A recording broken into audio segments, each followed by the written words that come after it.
Ashe, and welcome to this conference, Detangling Our Roots, One Lock at a Time. I have to be honest, dreaming up this process, this program was an absolute wonderland. Being able to engage and bring in Black women from across the country, being able to engage with my friends from all over the world has been an absolute dream. And so thank you so much for joining us this evening as we start off this entire weekend to celebrate Black women, civic engagement, and everything that we are and everything that we can be. Now, as part of the people that I love and the people that I've met on my journey, I have a phenomenal co-host. I took a little bit of a trip that we'll talk about soon. And when I landed in Alabama, I was graced with her presence. So I want to introduce you to my dear friend, Keerson, from Highly Entertaining with Keerson and Megan. Hello, everybody. I'm so happy to be here and to experience this lovely weekend with everybody. Oh, it's so exciting. And hi from Birmingham, Alabama. Birmingham, Alabama. Woo woo. All right. I want to let everybody know exactly how I got to know Keerson and Megan. So, this is being brought to you in collaboration with Citizen She United, 4910 Rosalie Productions, and Detangled. And at that time, at the end of the election cycle in 2020, we had the audacious idea to do a road trip across the South and tell the story of Black women civic engagement and the history of that. And part of that journey landed us in Birmingham, Alabama. And I called my baby brother, Travis Coleman. And Travis has a baseball facility in Birmingham. And I said, what Black women friends do you have that are amazing? And he's like, oh, I got a ton. And he sent us Keerson and Megan.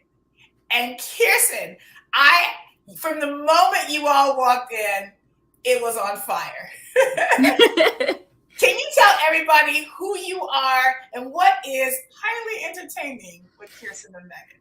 Yes. So a few years ago, me and my college best friend, Megan, we were talking and we were shooting the breeze and we were just like, everyone keeps telling us like, y'all are funny. Y'all should have a podcast. Like y'all should be on TV. And so one day, she's a working actress. I'm a young professional and we live together and we decided, we're roommates. We have nothing to do on a Saturday. Let's start a podcast. And so luckily I had a blue microphone and we all sat together around this one microphone and we just talked about pop culture and politics. And one thing that is like our core values is just bringing light to Black women, bringing light to our issues. So a lot of our topics of the week, as much as they're fun and we want to talk about like relationships, like we really do hone in on issues that Black women go through and really boosting up Black women in Birmingham and across the country. Next month, we're actually going to have a local Birmingham artist. We're going to have some activists on the show. So we're super excited. And again, I'm just so happy to be here. I love it. And there was like a couple of questions I asked y'all on the fly. I'm like, okay, you got a podcast. You're funny as heck. Give it to me. And y'all gave it to me. And I appreciate it every second that I got to have with y'all. Okay, so Keerson, that particular project was really special to us because we were telling the story of Black women civic engagement in throughout the South. Birmingham being, what is it like? What are politics like in Birmingham? I know what they're like in Louisiana. We're going to talk a whole lot about Louisiana while we're here. But tell us, what is it like in Birmingham? It's wild. There's so much happening. Like we elected a really young Mayor Woodfin a couple years ago, and seeing the changes and the so much good that has happened in Birmingham. I moved to Birmingham 7-ish years ago, and from a small town in Phoenix City, Alabama, and to see where it was when I got here to where it is now, The businesses is booming. I mean, we have the World Games coming up in June. Do you? Yes, Birmingham. We are the first American city to host the World Games in I think like 40, 50 years. Like it's been such a long time. So the excitement right now around town is so amazing. I love it. I love it. I love it. Okay. So of all the games, what is the one that you're most looking forward to see? Breakdancing. Shut the front door. Wait, that's a competition. It is a sport in breakdancing.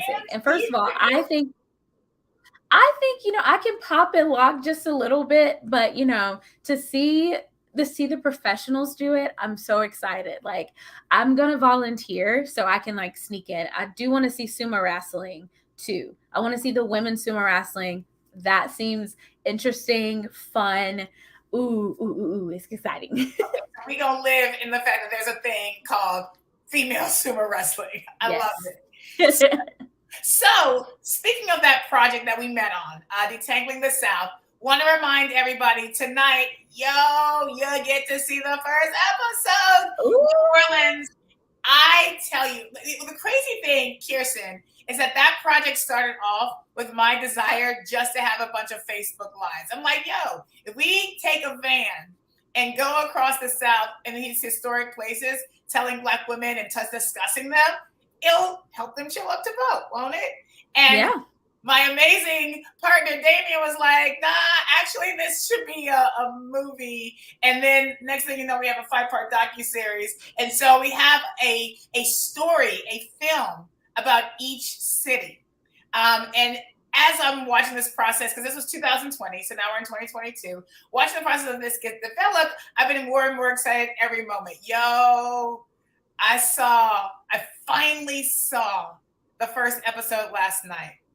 And I was like, we have not told this story like this. Tonight, they're going to get to see, Keerson, the story of Leah Chase, who, a lot of people don't know, Princess and the Frog is about Leah Chase, right? Incredible Black woman who a lot of people know as a chef in our city, right?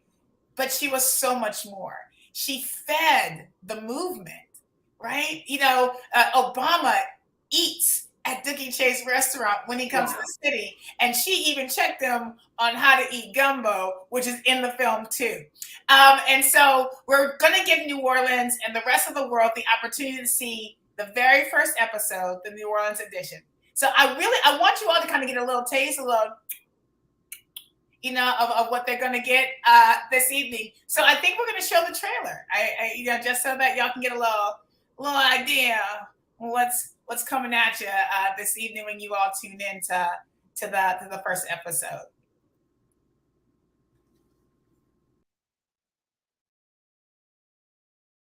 We ask right now for justice in this year. We ask right now for justice at the polls. May there be no more divisions. May there be no more annihilation of people. May there be no more killing of Black people. Meet Neil Weeks and her friend Faye Matthews. They're two lawyers on a journey to detangle voting rights, past, present, and future in the South. See you on the journey. We're standing in front of the 16th Street Baptist Church. Here we are biking to the polls. My mother was here on Bloody Sunday. They proceeded on this bridge. Martin Luther King Jr. born in this house. My mother, she understood institutional building And how it impacts everybody's life. It's important for us to ensure that the players who are part of that system care about our issues. We know, as attorneys doing constitutional law, when We the People was written, we wasn't people. Black Lives Matter, you guys. When it comes to civil rights, we've had our hands tied into the fabrics of it for hundreds of years already. The Democratic Party has had a disconnect. I've run into kids that say, I'm not about that life. I don't want to vote. What led me to run for office was this aha moment. Little kids run to me saying, you're mayor. And I say to them, you can be also. Voting is where we get to actually speak for ourselves. Yeah. And if our votes didn't matter, they wouldn't try to suppress us. They wouldn't try to stop it. They are really scared of what we can become. The movement takes time. Their dream was for us to participate in this country, whether the country wants us here or not. Detangling the South, coming soon.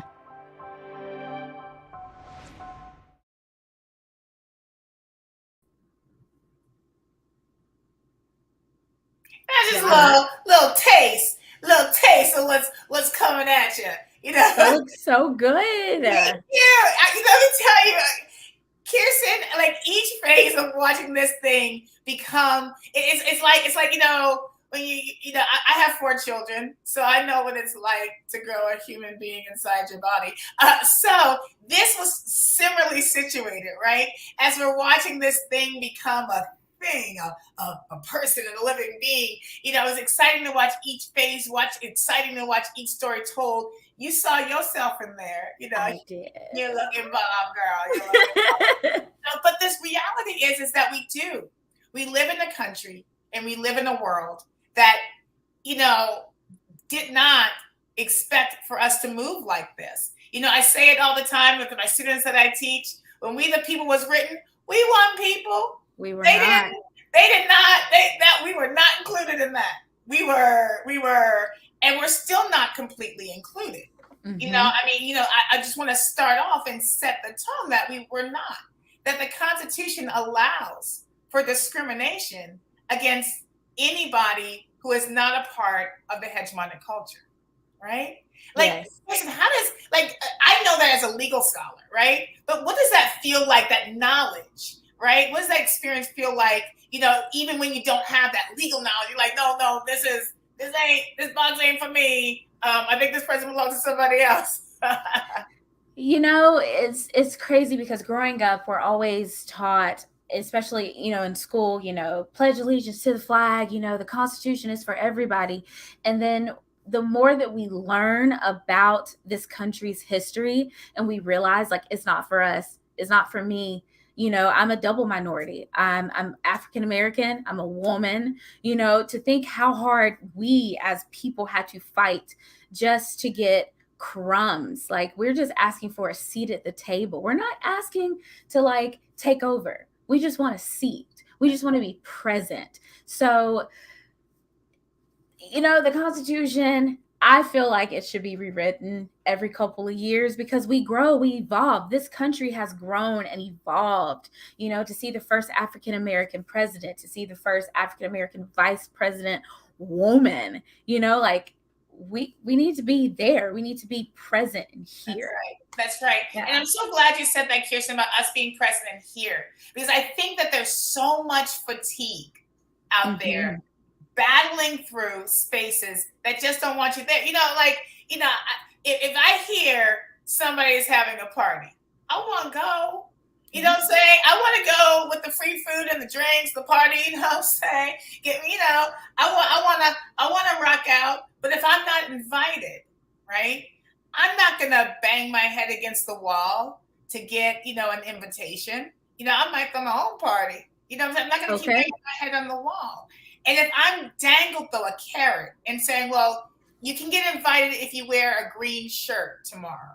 Okay, I wear my green shirt. I show up and okay, I see your green shirt, but you also got to wear blue pants. All right, I wear my green shirt and my blue pants. All right, showed up. But could you fix your hair? All right, green shirt, blue pants, fix my hair. Do I get an invitation to the party now? It's constantly moving the goalpost for us. Exactly. It's get an education. Okay, we've gotten an education. Then it's you have to have a master's. Then it's your name is too long or your name is too ethnic. We can't get your foot in the door. Or it's you have locks or you wear your natural hair. It's always something that pushes the goalpost further and further and further away from us. That's right. Yeah. And when the goalpost is pushed further, you have to run harder and faster. Yes. And we always run, Keerson. We always run. We lace up our shoes. We change our shoes. We put on the right socks. You know what I'm saying? I put on the right bra because, the girls are tight, We do everything. And at some point, we're like, you know what? My legs are tired. Yeah. And I want to sit down. These past 2 years have just been so fatiguing, so draining, but it's great that we have events like this where we get to build each other up. We get to build back up this gusto, put the fire back up under us. I feel like with COVID and everything, we weren't able to really communicate and be one with each other. And so it's so great to like have events like this, and you know, to be able to kind of build your tribe back up. No. Build a tribe of women. we got to build a tribe of women, you know? And, you know, one of the things, you know, Keerson, that I also recognize when we talk about fatigue, when we talk about releasing up the boots, when we talk about moving up the goalposts, is that people have the right to feel tired. Yeah. People have the right to not want to engage and be like, nah, I'm done with the BS. Like, you know, F it. You know, I've had many F it moments. And like, you know, I do this my jam. Civic engagement is, you know, I talk and do civic engagement. That's my shit. And, you know, I choose this and still be like, I'm tired. And so for community to be tired, have the right to be tired. The problem is we can't lay it down. Because when we lay it down, then we tremble. So what we got to do is, Keerson, I'm going to hold your peace while you get some rest. Mm-hmm. You know, and I'm going to let you go and be tired. And then you hand it off and say, I got my legs under me, Nia. I will hold it for you. And I can take my break, you know, drink something nice, have somebody, you know, treat me to a nice little dinner or something, you know, appreciate it, a little vacation, you know, go to Ghana and, you know, enjoy life, because it's not all about the fight. It's also about enjoyment. Mm-hmm. And, you know, one of the things that we're trying to do with this conference, with these spaces, is build something new. You know, we talk about, you talk about, you know, not having a seat at the table, but sometimes it takes building your own table and polishing it and being like, and then the next thing you know, people will be like, I want that table. Like, no, this is my table. Have your table over there. This is mine. This is mine, exactly. And so what this weekend is all about is celebrating everything, our ancestors and the history of who we are as Black folks, as Black women, to really celebrate how incredible we are right now. Everybody out there is good enough just as they are. Yes. Brilliant enough. Have done enough work. You know, so many times as Black women, we feel like we haven't done enough. Oh, we've done enough. I guarantee. We all work Bill Gates, you know, level work. We're all, you know, so we look at celebrities like, oh shit, you know, they work so hard. No, we work hard. Your janitor works hard. Your housekeeper works hard. Your teachers work hard. You know what I'm saying? Nobody, they just don't get the same coins. Exactly. That's it. But we're all working so hard. And so celebrating the hard work and who we are now. And then imagining what this world can and will look like when we're able to show up as our full selves, when we're able to be the best of who we are. And one of the reasons why we were able to put together this conference is we got a grant from Packard, you know, Packard, shout out to Packard, appreciate it, to put together a fellowship of Black women led and focused orgs in this state. So we got 13 of them, dope and diverse, because we're not a monolith. And so we were able to put this together. And so we're going to hear from them tonight and throughout the weekend. But we were able to put together all of these pieces. But there's one person in particular that's really special to me, to this work and this movement. And her name is Alana Hebert. Alana is the executive director of the ACLU in Louisiana. And I met Alana many years ago. We were trying to do a criminal justice reform package here in the state. And Alana was working for the Chief Justice, who is the first Black woman Chief Justice, Chief Justice Johnson in Louisiana. And Alana was like the inside person. I was the outside grassroots person. And we worked together from our perspective, getting that bill package passed. And when Packard offered out this opportunity to build something new this legislative session, they put out a request and they funded 2 organizations in Louisiana. Citizen She and the ACLU, run by Alana Hebert, 2 organizations run by Black women. And so right? Like, that's a thing. And so what we did was we decided to join forces. And so what we're going to do is we decided to welcome everyone into this space, into this build, as we build a new paradigm and a new era for Black women throughout the state and throughout the country.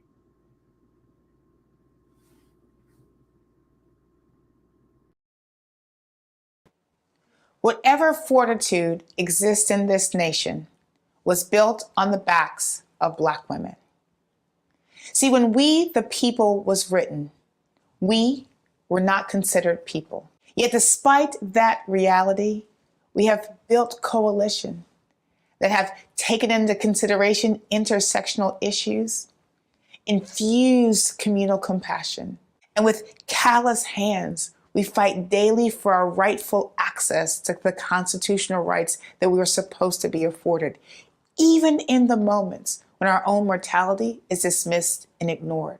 You see, whatever beauty exists in maneuvering this world as a Black woman is diluted by the political and social realities that try to diminish our voice. So when we are presented with a moment of audacious hope to not only imagine, but to co-create a universe where we can share, learn, edify, and share vulnerability with one another, we have no choice but to summon the audacious creativity of Octavia Butler and imagine a world and what it would look like to build an alliance that crosses demographics, of liberated ideas of freedom from Black women across the state, building upon the liberated ideas of our foremothers, and build a group of Black women that force policymakers to consider us and the realities of our lives before policies are passed. Black women are not a monolith.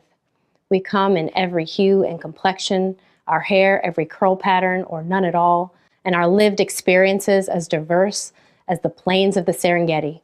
And yet we share a common collective knowledge that comes from deeper than just our roots. It comes from our ancestry. And when we are able to marry these simple truths, our diversity, with our individuality, we can shift mountains, we can move currents, and we can change the inequality that exists in our nation. Black women protect our old and our young. We leave no one behind, and we mourn those that are no longer with us because we understand that even though each individual is important, that their contribution to the collective of the whole is necessary for our entire being to exist. In this new world, we envision a world free of ego, pride, and fear, where our hearts guide the answers, and love is the central tenet of every answer, where our souls know no bounds and are free to join together in freedom, peace, and joy. When Black women sit collectively at the helm, we're able to work together, educate policymakers, build our leadership capacity. We're able to influence the thought and understanding of who we are. We're able to build a base that is there to protect us, build upon the reality of what our ancestors wanted, and leave an incredible future for our children. Standing united, Black women will tackle the most pressing challenges in this nation from their root. We will continue to do the hard work to solve structural inequality, not simply pasting tourniquets on the wounds of systemic injustice. We will do the work to ensure that our beloved communities are able to breathe more freely and experience the true meaning of life. When we arrive and are able to fully show up, our collective brilliance will illuminate the night sky and bend the arc of history, and we will change the world.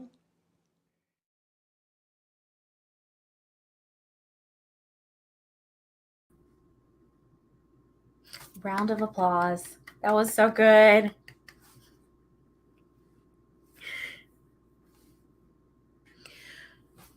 That's me.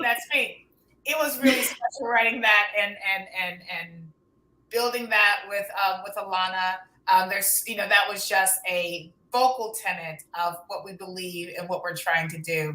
And I will tell you, you know, this year in this session, what we're trying to build and do with the forethought of what it means to be Black women and navigate with Black women, honey, y'all ain't ready yet. I'm just saying, y'all ain't ready yet. Now, I tell you what I am ready for, Keerson. Yes. Ready for a drink. It's Friday. It's Friday. Let's have a drink. Let's do it. You know what I'm saying? It's happy hour, and I'm, you know, happy, and I want to stay happy. And there is one person that I know I can always call on to create something that makes me happy. It is my dear friend Justini. Let me tell y'all, Justini, this is the second time I called Justini and said, hey girl, can you make me a drink and like dedicate it and give us a demonstration? And she says yes without hesitation. So I want to, I'm doing how they say, introduce to some or reintroduce to some. How is that? And introduce to most. Anyway, y'all about to get y'all drink on. Y'all meet my friend Justini. Yes. Justini Cocktails. Good evening, everyone. Y'all ready to drink? It is Friday, and I am dedicating this drink to freedom. And so this drink is called a mojito. So instead of a mojito, we're calling it a free-hito. So I'm a free-hito. I'm going to just basically start with letting you guys know what I'm going to use. And of course, I have a cocktail shaker filled with ice, rum, lime juice, simple syrup, fresh blueberries, limes, a muddler, fresh mint, a strainer, rum, of course, and then a jigger. But I mean, who wants to measure their liquor? But I'm going to do it right, okay? So, Justini, excuse me, I do not measure my liquor. I drink it. Yeah. So, and that's what I always say, please excuse if I'm not following the recipe that's given, because I don't follow recipes, you know, but I like to give them, you know, so you guys can make it correctly, but I kind of just go off. Most bartenders just go off the dome, okay? So excuse me if I'm not perfect with the recipe that I gave. If you're not making a cocktail with me tonight, I have emailed the recipe card so you guys can make it for your next function, girls' night, hosting at home, whatever. So I'm going to start out with pulling some fresh mint into my mixer glass. Yup. And then I'm going to do a half an ounce of simple syrup. I got my simple syrup. I got my Pato's simple syrup because, you know, New Orleans. I love somebody who brands, okay? We're going to take our muddler and we're going to muddle it so we can grab all of that mint flavor into our cocktail. Justini, when you say muddle, like what does that mean? Are we making it into a paste?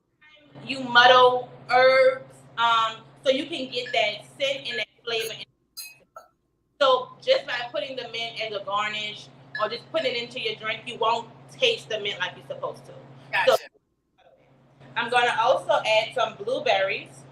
Ooh, I love blueberries. Good antioxidants. I forgot to grab my blueberries. It's okay. That's extra. You don't only have I that blueberries. am extra. You are so right here. We're gonna muddle that, okay? So now we're gonna take our shaker and we're gonna fill it with ice. And like I said, most of the time I just pour my rum or my alcohol in it, but we're gonna do 1.5 ounces.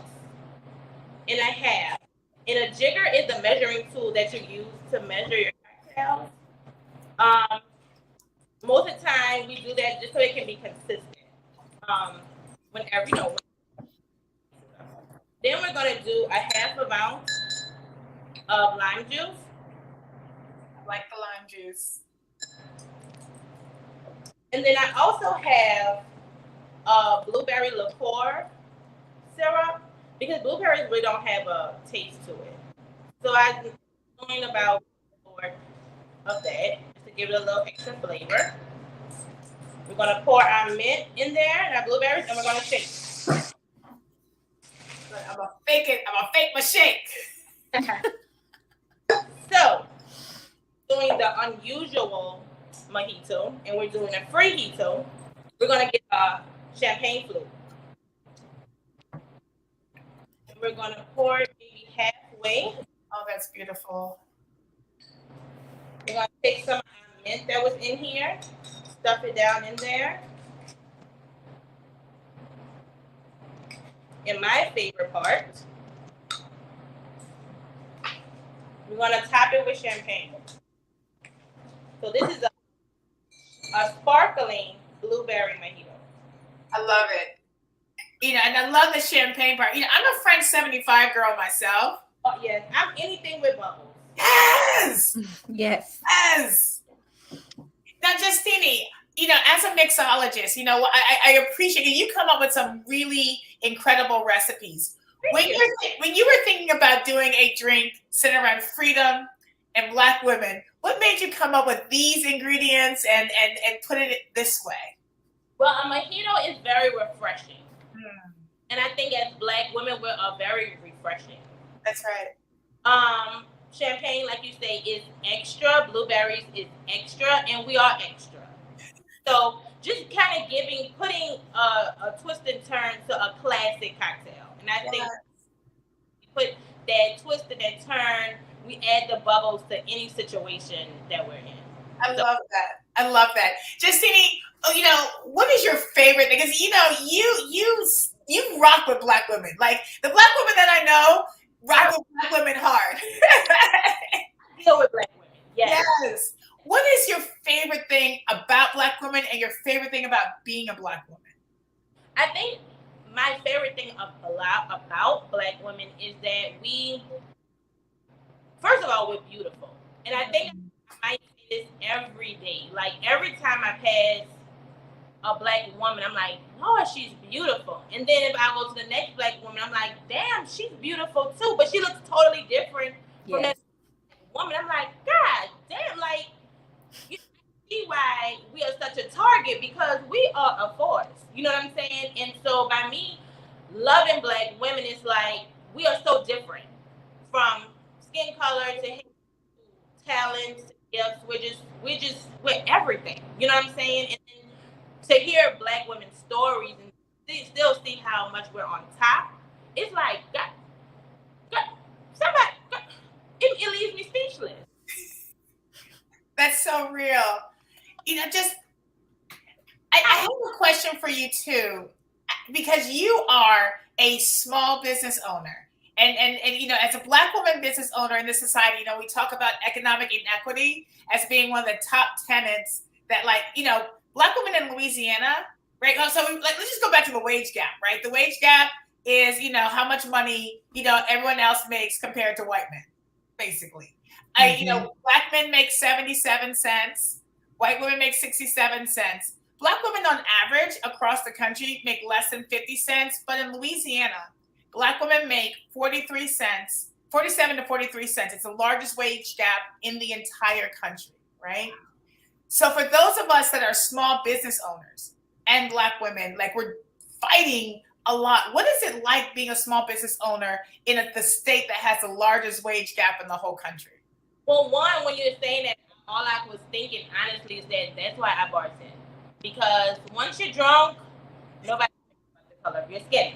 So, getting into the world and kind of just doing my own thing and having a small business, it is very hard to get to have the price accepted, because I'm not getting a wage from someone, but I'm giving a price.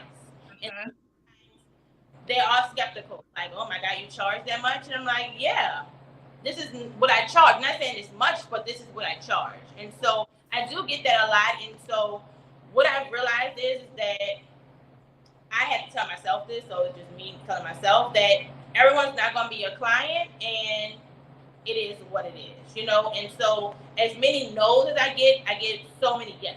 So that's I'm on the right road, or I'm going in the direction I need to be going, because if I'm getting all no's, then I kind of know it's me, you know? But some people say, okay, send a deposit, write that check, and, you know, we have an amazing time. And then some people want to question, you know, price of give it and da-da-da-da. And so I'm like, you know, I just have to remind myself that, you know what, this is what I want to do. Everyone is not my client. Whoever wants me to be at their event or, you know, their wedding or whatever it might be, that's who my client is. And so I can't really focus on the no's, if that makes sense.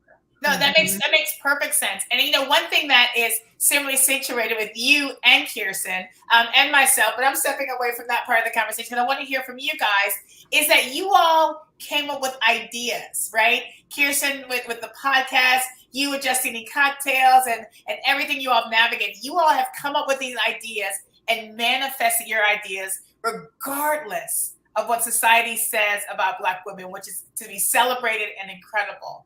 But what was for both of you? What was that process like to sit there and be like, you know, I got an idea. You know, I know what I want to do, and to actually manifest it and become a thing?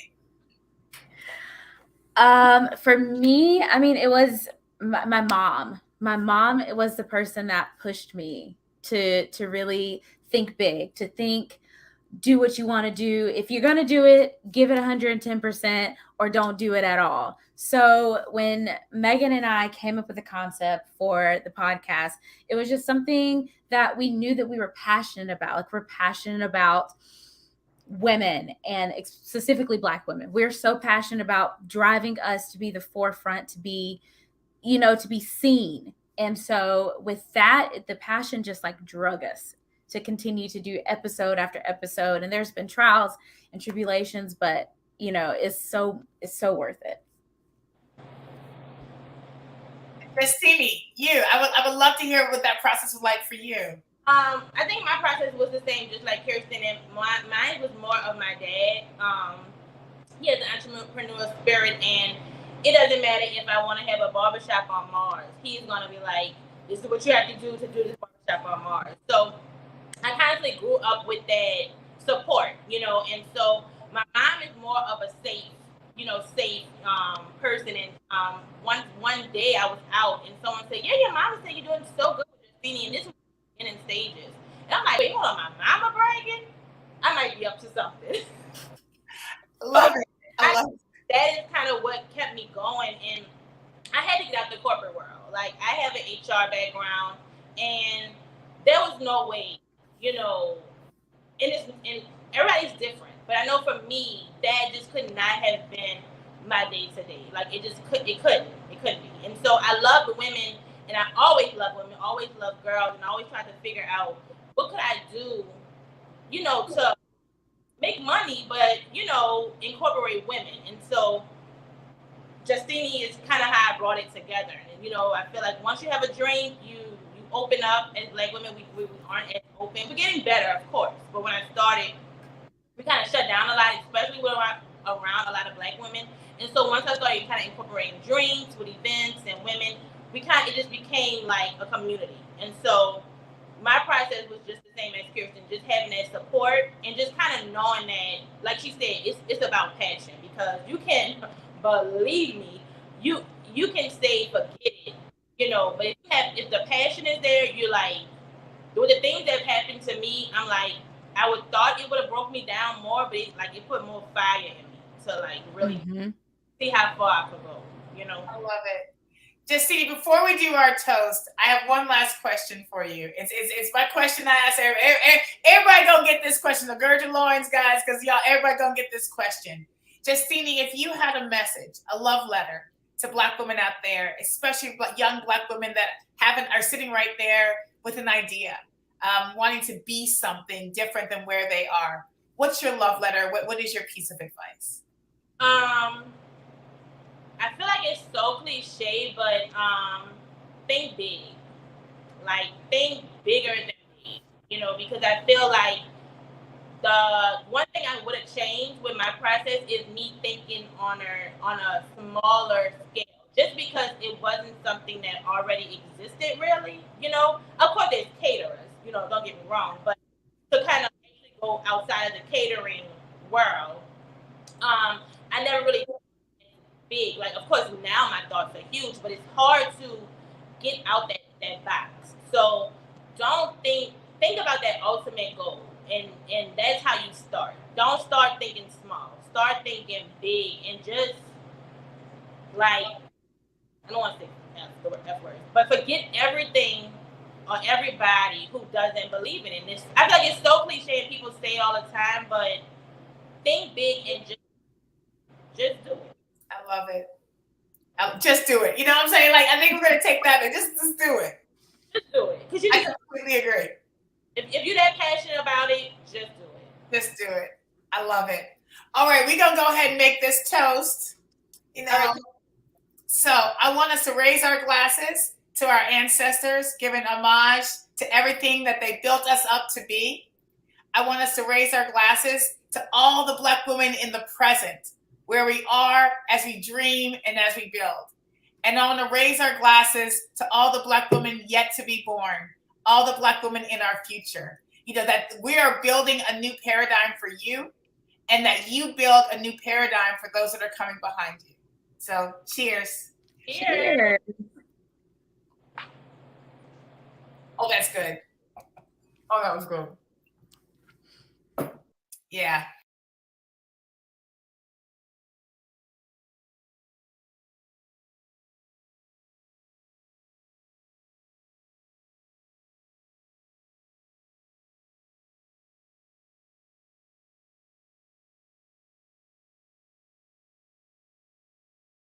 Hi, my name is Gwendolyn Hughes, and I am the Louisiana State Convener for Black Women's Roundtable. I love Black women because of their capacity to love. It is the love of Black women that has carried our generation. It is the love of Black women that has forgiven the unthinkable. It is the love of Black women that has caused us to rise time and time again with social injustices and all of those things that just keep beating us down. I love Black women because of their capacity to love. Puzzles. 500-piece puzzles, 1,000-piece puzzles. Recently, I was introduced to puzzling. While on vacation with my girlfriend, Virginia, as we settled in that evening, I decided that I was going to binge watch Netflix. And she said, great, I'm going to do a puzzle. Curious, I asked, well, what kind of puzzle are you going to do? She then pulled it out and showed me this beautiful puzzle that was of 5 Black women. They were in various outfits, gowns, little cocktail numbers, all that stuff.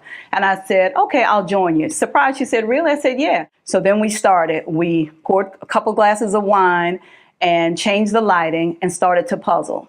I noticed immediately that there was a rhyme and a reason to what she was doing. She went on to explain that there are certain steps you have to take to be successful in putting your puzzle together. The first step was to start and sort out the pieces. She said that in order to get a good start, we needed to have the framework done. So we had to pick out all of the pieces that formed the border for it. It was your framework. The second thing we had to do was sort out those obvious images. So in this particular thing, the gowns that the ladies had on, so there was a red gown, so we sorted red pieces, and there was a peach gown, and we sorted the peach pieces, and so on and so forth. After we did that, she said the third thing that we needed to do was now start to connect the pieces in those sections. So we put together the border, and then we individually started putting our pieces together, those little sections that we had. As we connected our pieces, she said, now let's see where they fit into the bigger scheme of things. What I noticed was that there were pieces that were now connecting the individual pieces. Some pieces connected individual pieces to others, some connected to the borders of the puzzle. This was fascinating to me because now I got a chance to see the picture coming into play. Instead of just having these standalone things, you saw the whole collective coming together. Well, 6 hours later, tired and giddy, we decided that we would save some for the next day. As I laid down in the bed, I was still excited on the inside, and I couldn't understand what the excitement was. Later, I would realize that the reason I was so excited on the inside because puzzling actually mimics something that I love to do. The way I find out people's purpose and their passions is that I start to ask questions. I start to break things up into manageable pieces. And what I know to be true is there are 3 things that everyone has that will speak to their purpose. These are puzzle pieces. Those 3 puzzle pieces are these. First puzzle piece is their archetype. An archetype is your prototype. It is your form. It is, I like to call it your God DNA. It is how you were built and made. The second puzzle piece is your aptitude. Your aptitude is your natural ability to do a thing. It is your talents, your giftings, and your abilities. So the third piece is the chameleon puzzle piece, as I like to call it. It's similar in shape and size, and it can fit almost anywhere. Sometimes the only distinction between that piece and where it really belongs and where it fits is the fact that when you look at the vision, it doesn't really come together. That puzzle piece is an indicator that there are other options, but there's only really one true option. When you use the three puzzle pieces that you are given, your archetype, your aptitude, and your aspiration, your job, your goal is to see where you fit in the great puzzle of life. Sometimes our puzzle pieces in their chameleon form fit in places. Sometimes there's a job that is not quite right, but we make it fit. You know, it doesn't really stand out, but it's not clicking for us. Those are things that we need to look for when we're trying to find out who we are in this great puzzle. Also, one of the things about being the puzzle piece is that when the vision changes, you have the ability to pull the piece up. You can give yourself permission to reconnect someplace else.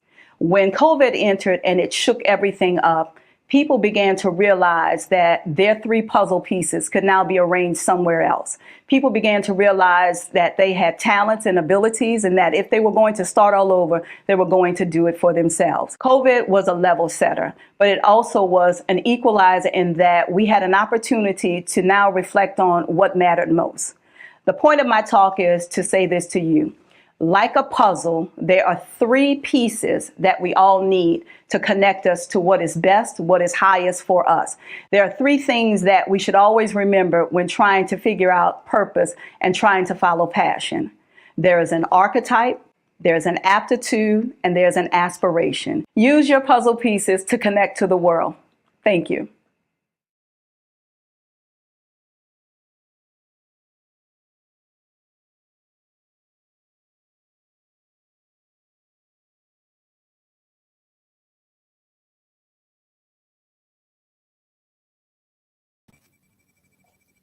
When we talk about art and activism working as a collaborative, I am really lucky that I have so many incredible Black women to pull from whose genius I get to move with. And one of them is none other than the new, it's hard to say new, but the newest executive director of Ashe Cultural Arts Center in New Orleans, Louisiana, Asali Devon Ecclesiastes. And today we're going to have a conversation with this beautiful, incredible, brilliant woman about art, activism, and culture in the city. Hello, Asali. Hello, Nia. Thank you. And don't worry, it still feels very new to me as well. I love it. Asali, can you tell us just a little bit about what Ashe does? Certainly. So Ashe Cultural Arts Center is a community-based organization rooted in the use of art and culture for community development. So while the celebration of all of the art forms are core to what we do, our mission really is about building intergenerational wealth and capacity inside of our communities to be able to survive and thrive.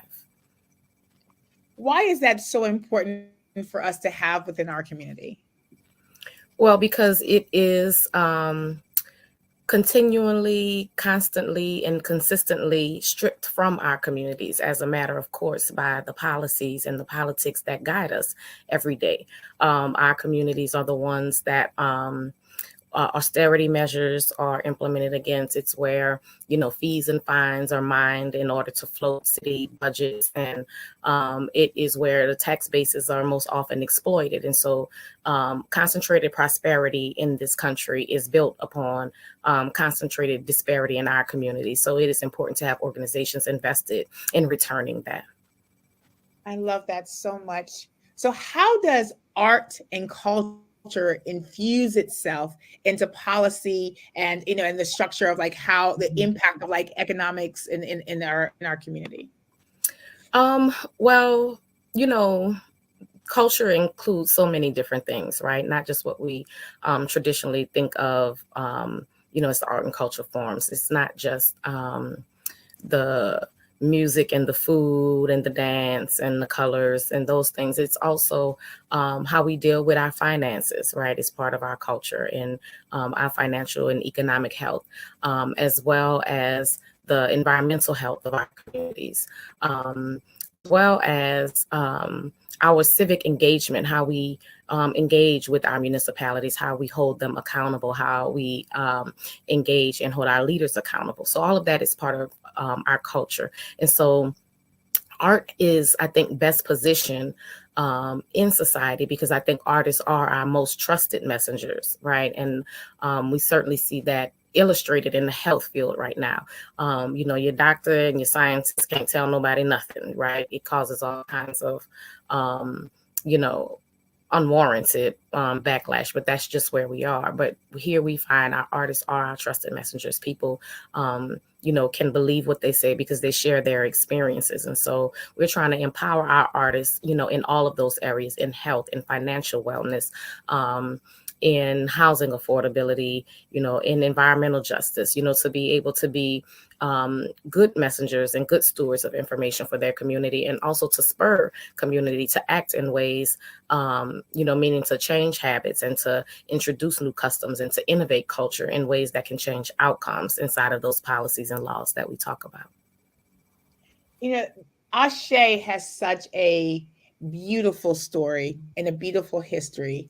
Included in that is the location and the reasoning behind where it's located in the city and the community that you're trying to invest in. Can you tell us a little bit about the community and the intent behind where Ashe is located and what you are doing in that particular neighborhood and community? Absolutely. So Ashe is located in Central City on Aretha Castle Haley Boulevard, in the actual building, a site of demonstration for Aretha Castle Haley and lots of our young civil rights leaders in New Orleans at the time, including Jerome Smith and Rudy Lombard, Kokomo. So it's, certainly a site of celebration, a site of resistance, and a site of reclamation. The fact that a place that was, once so contentious in our community, the site of civil rights victories, is now a community resource that is run, led, and grown by that very same community. I absolutely love that. Just getting a little bit personal, Asali, what drew you to be in leadership in this space? Carol B. Bell was there for a very long time. Mama Carol is, dear and dear, and we all felt comforted when you stepped into this role. And so what drew you, and what has it been like being a new leader in this space? Well, so very honestly, what drew me to the role was community, because I didn't intend to do it, right? There was a national search for this position, over 100 applications from all over the country. And so I was like, okay, good. We have a lot of, good, solid applications, a lot of visionary people, certainly with the capacity to take Ashe in the direction that it needed to go. But for some reason, my elders here were determined, right, that this was something that they wanted of me. And I was encouraged, demanded, cajoled, into,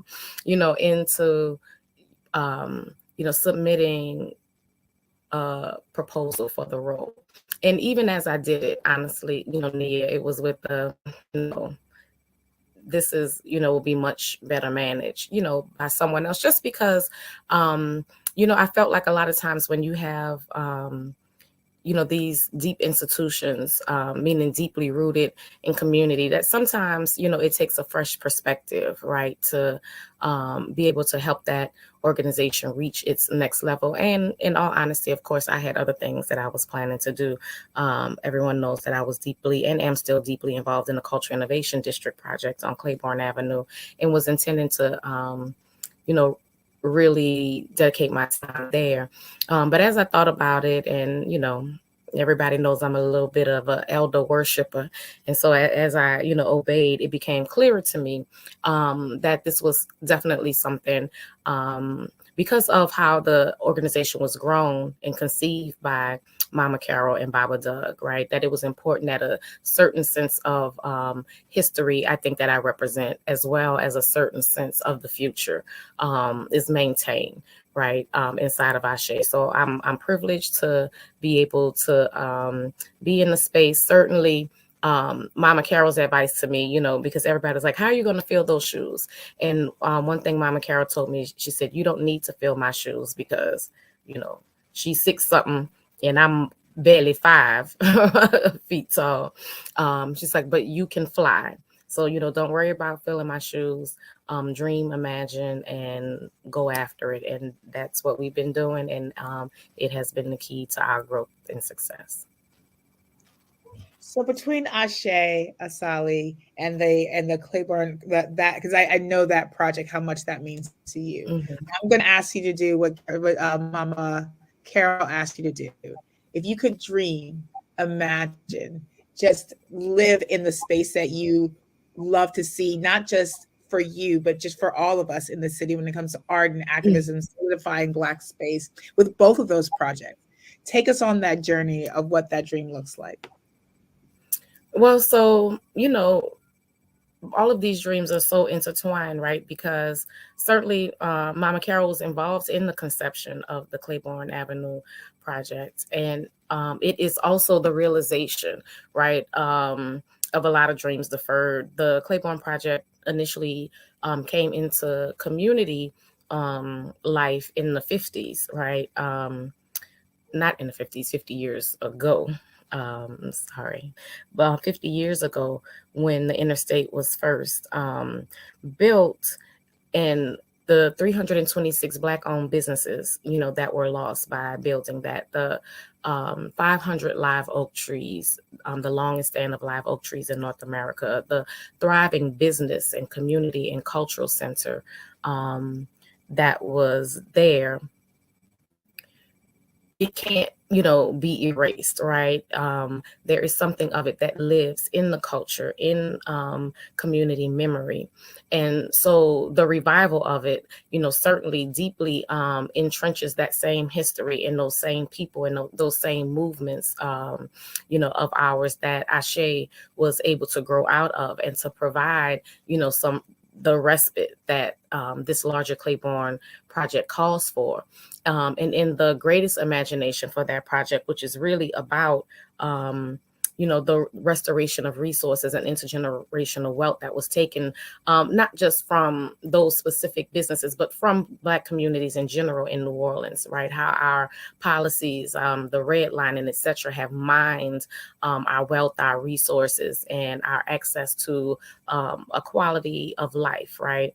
And I think that by restoring that project, with all of the policies that it encompasses, with all of the financial incentives that it encompasses, and with all of the opportunities for business, for Black-owned, community-based, culturally-based businesses, I don't think there is any distinction and, separation between that work. It's all the people, places, and philosophies of the African diaspora.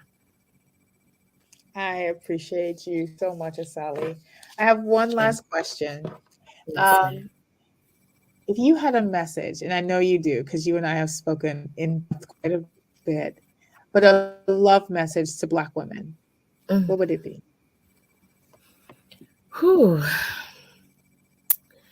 I've been thinking about this a bit recently, because, there's a lot of messages around now about rest and recognizing, our need for rest and, some respite from all of the harsh realities that Black people help usher the world through, right? And I think that part of the barrier, to us, accepting that a lot of times, and it's just that, we feel like we have so much to do.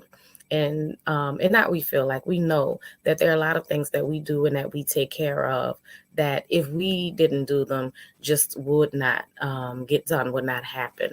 And so how do you balance that, right, with your personal needs? And so if I had a love note to Black women, I would tell them that they deserve it, right? And that even if they didn't do another single solitary thing in this world from this point on, everything that they've done is enough. And just their dreams for the future is enough to bring it about. And so everything else that they give, everything that we give, should just come from a place of sacred gratitude that we even feel prepared to give. And so take the rest, take the respite, take the, sometimes luxuriate in it. That is really okay, and it's well deserved. And our price has been paid in blood many, many, many, many, many times over. And the world needs us to be whole. The world needs us to be happy. And so let's take the time to decide what that is for ourselves and to create the realities in which our wholeness can thrive. I can't thank you enough. I love you and I appreciate you. I love you so much, Nia. Thank you. And hope you guys enjoy the rest of the conference, and we will tune back into our next panel. Thank you.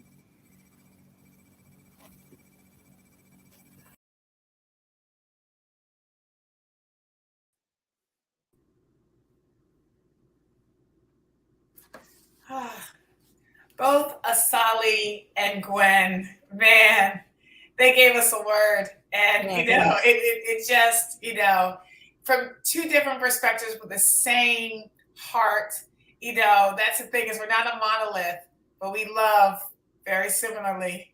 We hold each other dearly. And I'm just really, really grateful for them. Yes, they were really, really, really good. Enjoyed them. So speaking of enjoyment, one thing that I have been really blessed to be able to navigate the last couple of months is this fellowship with these incredible Black women, these Black women-led organizations. Keerson, each one of these organizations comes from a different perspective. They organize with a different group. We also have friends that are joining this next panel, this Rooting Roundtable. And we call it the Rooting Roundtable. And the reason why it's the very first panel on this conference is because it's what we're doing, organizing Black women. Have you organized Black women before, Keerson? That's been an experience that you've had? Other than wrangling my girlfriends, I haven't done a big event. I would love to do that. I love planning. So maybe in the works, just maybe we'll sprinkle it in there. I love it. I will say wrangling your girlfriends is organizing Black women. I'm sorry. Yes. That's how we do it, which is actually what I've done in this conference. And speaking of wrangling Black women and wrangling our friends, one organization that I have to shout out highly is Miss Foundation. Miss Foundation has been, it's headed by this incredible woman named Teresa Younger. And I've known Teresa now, I think, for about 7-8 years. And she is, y'all gotta look her up. This woman is dynamic, beyond dynamic, beyond dynamic. Every board, everything you can think of, she's a part of. And she also has sat in company with me on her way to the airport, taking my phone call, trying to figure out what the heck I was doing. In that space, she's introduced me to her staff and her family. And one incredible woman that is part of the Miss Foundation family is my friend Shonda Chapman. And let me tell you about this girl, this woman. I'm not gonna say girl, this woman. We went to lunch one day at Luke's. And we sat there, ate, drank, communed, and loved. And she has been right there with me every day, even to when I go to Brooklyn. Just so y'all know, this is who I dance in Brooklyn with. So she shall be moderating this panel. This panel is some y'all about to come get it. And so really, really excited to present the Rooting Roundtable panel on organizing Black women.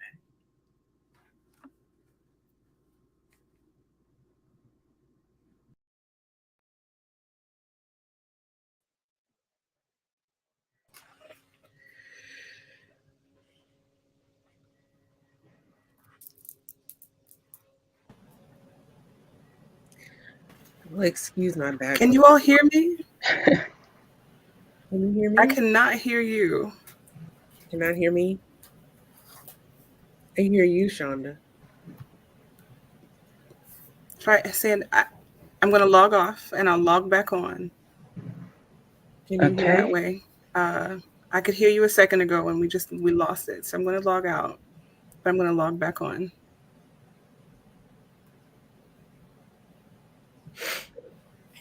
You know what? That's one of the things that we live. I don't hear you.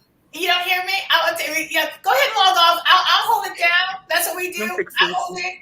You hold it. That's how we do. You know, one of the things of being in this new tech world is that we have to like navigate with spaces that are way beyond our control. I was having my own technical difficulties earlier. We work through them. How are you guys doing? Before we start your panel, y'all ready for this conversation? Think so. I'm ready for this conversation. Oh, there we go. Yeah, I'm ready. Ready. I love you. Chantel's been ready. I have felt the readiness for quite some time. I will say one person that is not part of our fellowship, but is part of our fellowship, is Erin. Hi, Erin. Good evening. How are you, my love? Hi, I'm well. I am trying to figure out how to do the virtual background. I think I'll just blur it. There you go. There you go. Popping. And that's one of the things, as we talk about organizing Black women, we've got to give each other the grace to figure stuff out. We're building something new, doing a whole lot of these things differently. Miss Yvonne, I see you with your background, Miss Yvonne. Yeah, I got it working today. Hello. That's it. And that's what we're doing is we're building something new, figuring things out. And as we're traversing new territory, we've got to give each other the ability to when we teach children, not that we're children, but as we're figuring out, as we're learning life and learning, we got to give each other the grace to figure stuff out. We're babes in technology. Technology. Yeah, babe. I am going to start off though, and I'm going to ask the first question as we get all the things together. But each one of you organizes Black women differently. What made you choose? Because not everybody wants to do that. Let's just be real. What made you choose to organize Black women? Who wants to go first? I'm going to call on you. I'm going to do like my class. I'm going to call on you. Okay, I'll go. I mean, there's so many things that we need to accomplish. And without the numbers and without organizing, you can't get that done. So actually the organization was there at the national level for National Coalition of 100 Black Women. And, it was organized as a chapter in New Orleans. And when I was invited to participate, I thought this is great because we can come together, talk about what our concerns are, and strategize about how we can accomplish our goals. That's right. I love that. Erin, you just put on an event with a bunch of us. You know what I'm saying? And anybody that knows me knows wrangling me in is not a thing. And Erin has been trying to do that for at least a year. Erin, what made you choose to organize Black women? Well, I started doing this in, I guess, September of 2020. And, it was all the headlines. We were dying in the streets for no good reason. And I knew that I had an unmet need in my life. I needed to be able to gather with my other Black women, my sister friends, my sister queens, and talk about what was going on in a safe space and not have to explain it to anybody outside of my race, not have to apologize for the way that I felt. And I knew that if I was feeling it, I wasn't alone. So that was it was a selfish impetus, but that was it.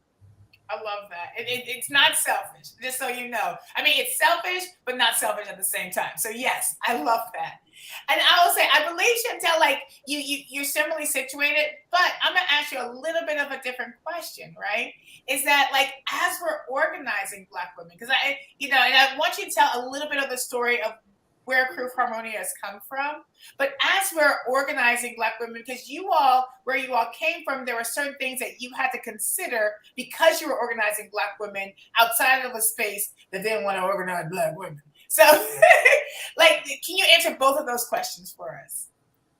Yeah, I mean, I think all of that was all encompassing, right? So we were a subgroup, but then wanting that, I have to say what Erin said, like it's a like-mindedness and it was a part selfishness, right? So you want to be in a space of, educated women, but you want to have that opportunity to vent and you want to be able to say, like, I want to voice these things that I want to say somewhat in a professional sense, but not in my professional setting, and be able to articulate it in a way. So I want to say, in that email where you say, per my last conversation, or you want to be able to say, in, it, in the emails that you send at work where you say, I said, in the safe space, right? We need those forums that give us that opportunity. And what better way to do that than with Black women? And we provide that soft cushion, right? It's an opportunity to be able to do that. And one thing I love about my crew is that we give that in many forms of fashions. And sometimes we have that professional hat on, sometimes we have that fun hat, sometimes we have a service hat, and sometimes we do many things, and we can wear those hats multiple different ways on multiple different days at multiple different times, and it works. And we can be Renaissance women at any given time and still be us and still love us and love each other and be 100% who we are. So that's, why I've chosen to do that and be in that space. You know what, like everything you all are saying is like, it's resonating with me because, I organize Black women. Like, for all the same reasons. I think that one of the things that's special about our fellowship, and Erin, I think one thing that's special about this space, we got a whole group text of a bunch of Black women that, we talk all day long. And so one of the, similarly situated, it feels good. Like all the things, but it feels good in the world that doesn't always feel good. Good. That's real. One of the things, I get this all the time from allies. And so right now, allies that are out there watching, we are now going to speak directly to you. Okay, so I'm always getting these questions about, how do we organize Black women? What Black, and I'm always trying to explain to them what Black women need in order for us, like it's and we know, and we don't have to talk about it all the time. We just know and we do it, right? But for those that are out there trying to figure out how do we engage with and organize with Black women, what things do they have to consider if it's even something that's coming to top of mind?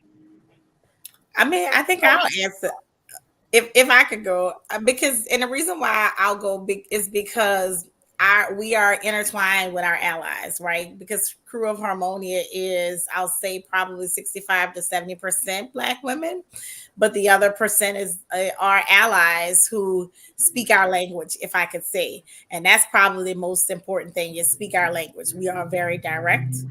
We are very blunt. But it is all coming from a place of love. And it is never, meant to be in a negative or a bad place, but it is from many, many years of trauma, and understanding where it is coming from is probably the most important thing to understand. So the allies are critical and important to the story, and are very, very necessary, but understanding the past years of trauma is important. So I love it. Shonda.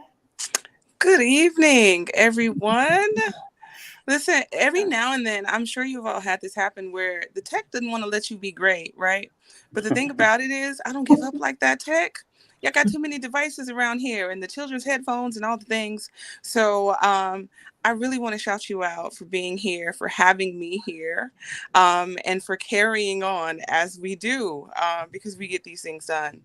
So thank you so much. I'm really happy to be in conversation and happy to join in. Well, Shawna, I'm happy to have you. Also, like, I mean, you didn't hear what I said about you earlier, but like, I was letting them know when I rock in Brooklyn, who I'm rocking with when I'm in Brooklyn. Right. And listen, y'all family now too. So when you come to Brooklyn, you let me know, because see, that's how we do things around here. There we go. Well, Shauna, I'm gonna let you take over your panel. I'm gonna step down, and you all have an incredible conversation. Okay. Well, listen, and you're welcome to join. You can stay and be part of the conversation if you so choose. But thank you so much for holding us down. I really appreciate it. I'm conscious of time, so I'm going to jump in, but I just wanted to say really quickly, Shonda Chapman, I direct the Girls of Color Initiative at the Men's Foundation for Women, where we really focus specifically on supporting the movement building and leadership development of women and girls of color. So this work is extraordinarily near and dear to my heart, and I'm really, really, really thrilled to just be in conversation with all of you. I really wanted to make sure that we uplifted the power and the brilliance of Black women doing organizing work, especially in the Southern context. But I wanted to also talk about what it means to do this work of dismantling oppression in a context where we're also navigating oppression, where our organizations are actively and really deeply under-resourced sometimes, where we've had to oftentimes make up we've had to make up the gaps, from a disinvestment in our leadership, and while we live in a world that doesn't actively love us back, right? Because one of the things I knew even before we got on this panel was that we know what it means to organize. Black women are organizers, right? Whether or not we professionalize that title, most of us have been doing the work of organizing since we were young people.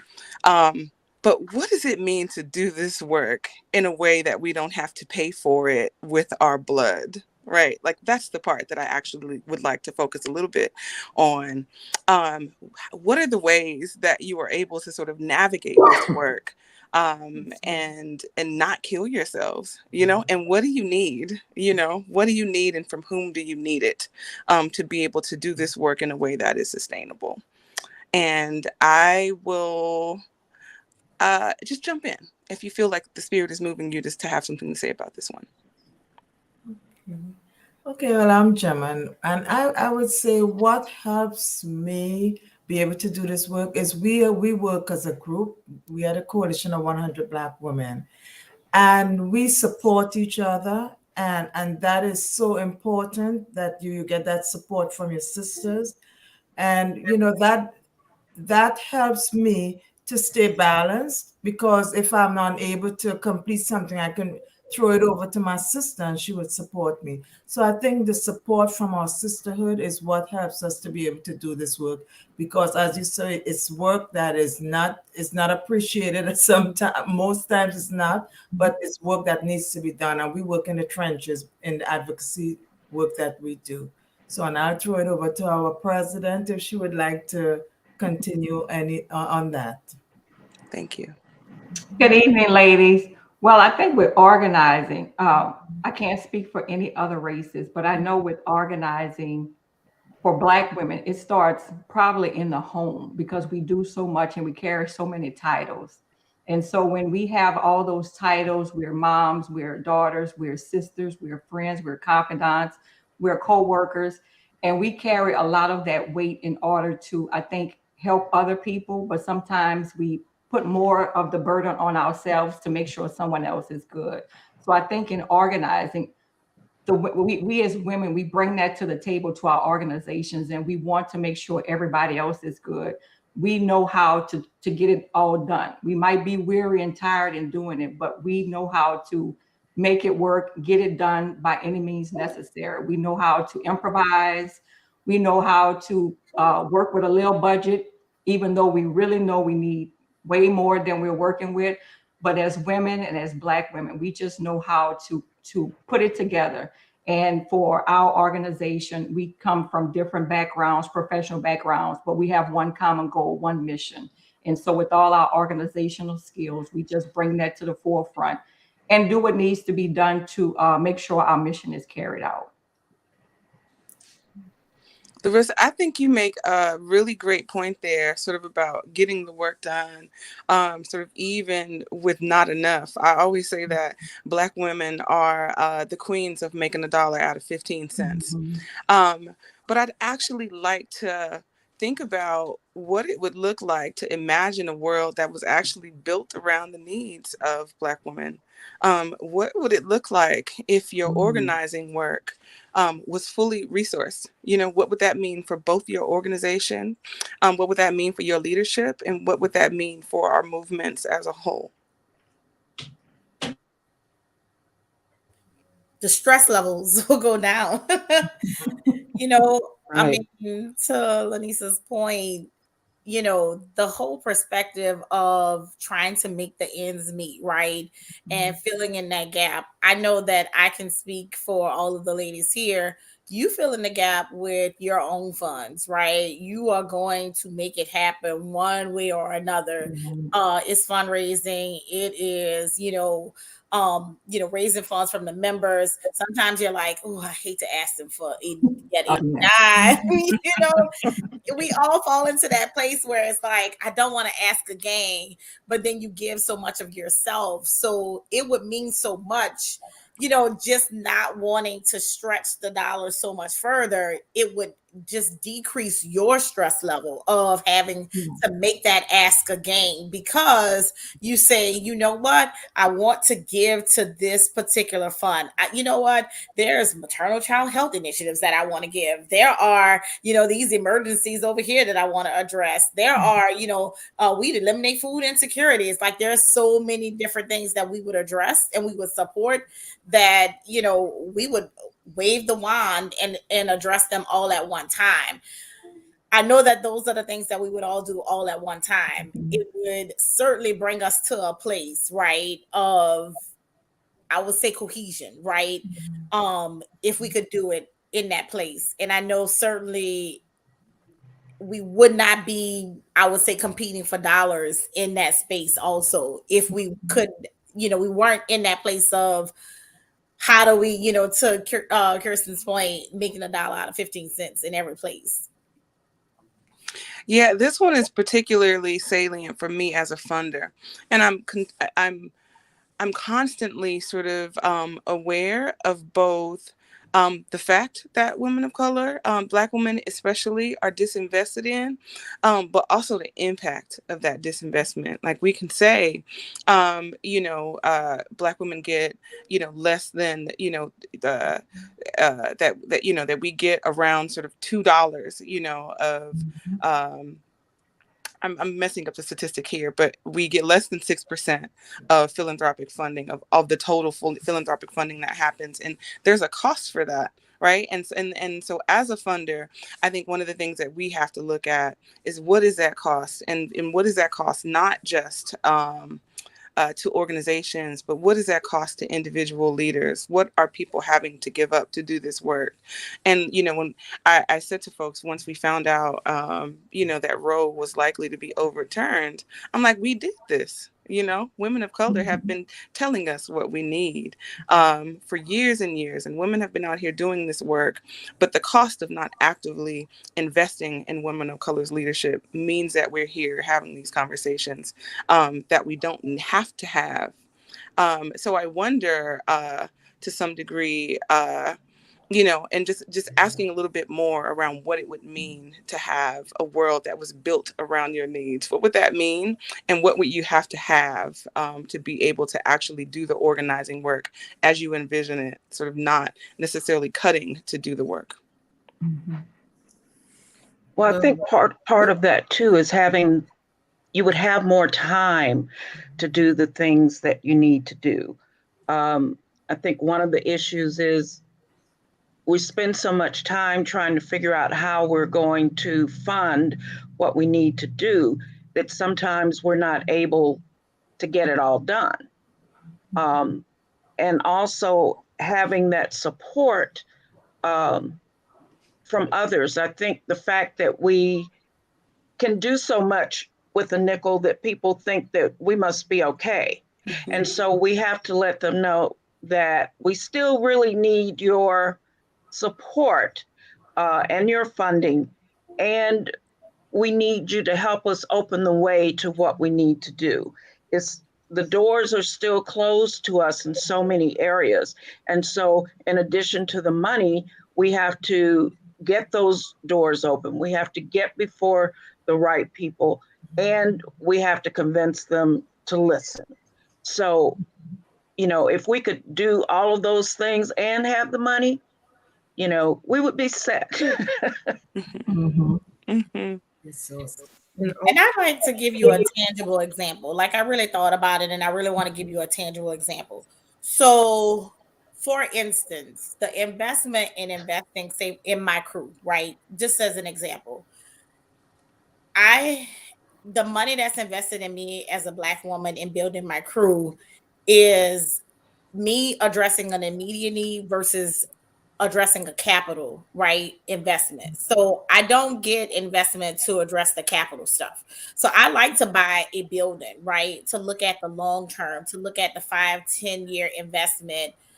I can't do that right now because I have to look at what are the immediate things that I have to address. I can't look at capital investments because what I get is perhaps a $10,000 investment, maybe a $15,000 investment, whereas my counterparts, are getting, $1 million investment, or whatever you envision what that capital investment is to build a building, to create that after school investment. Black women also are, when you say, I want to do an after school program, where it is a very short term investment rather than saying, let me create the infrastructure that has a much more longer term impact. That is the very difference in creating lasting impact. We don't have that benefit, whereas Black women traditionally have said, well, we just gonna do it out of the home front, right? Or we're gonna look at an in-kind donation and figure out where we can leverage, somebody that's already in the community. We're gonna paint something, we'll figure out a school, we'll do this or we'll do that. And it takes a lot longer in order to be able to leverage what is existing in the community versus saying, well, you know what, we want to create something that is, that they are receptive to coming to. And, like, this is what we invested in our community to say we're addressing, community blight or all these other things. It's capital investments. Like, that's a huge thing that you can't do with the $2 that you're saying that we invest in Black women in these nonprofit organizations. 100%. Thank you for saying that, as a matter of fact, because it leads me into my next question for you, and because I want to make sure that we're constantly sort of leaving the conversation from a place of power.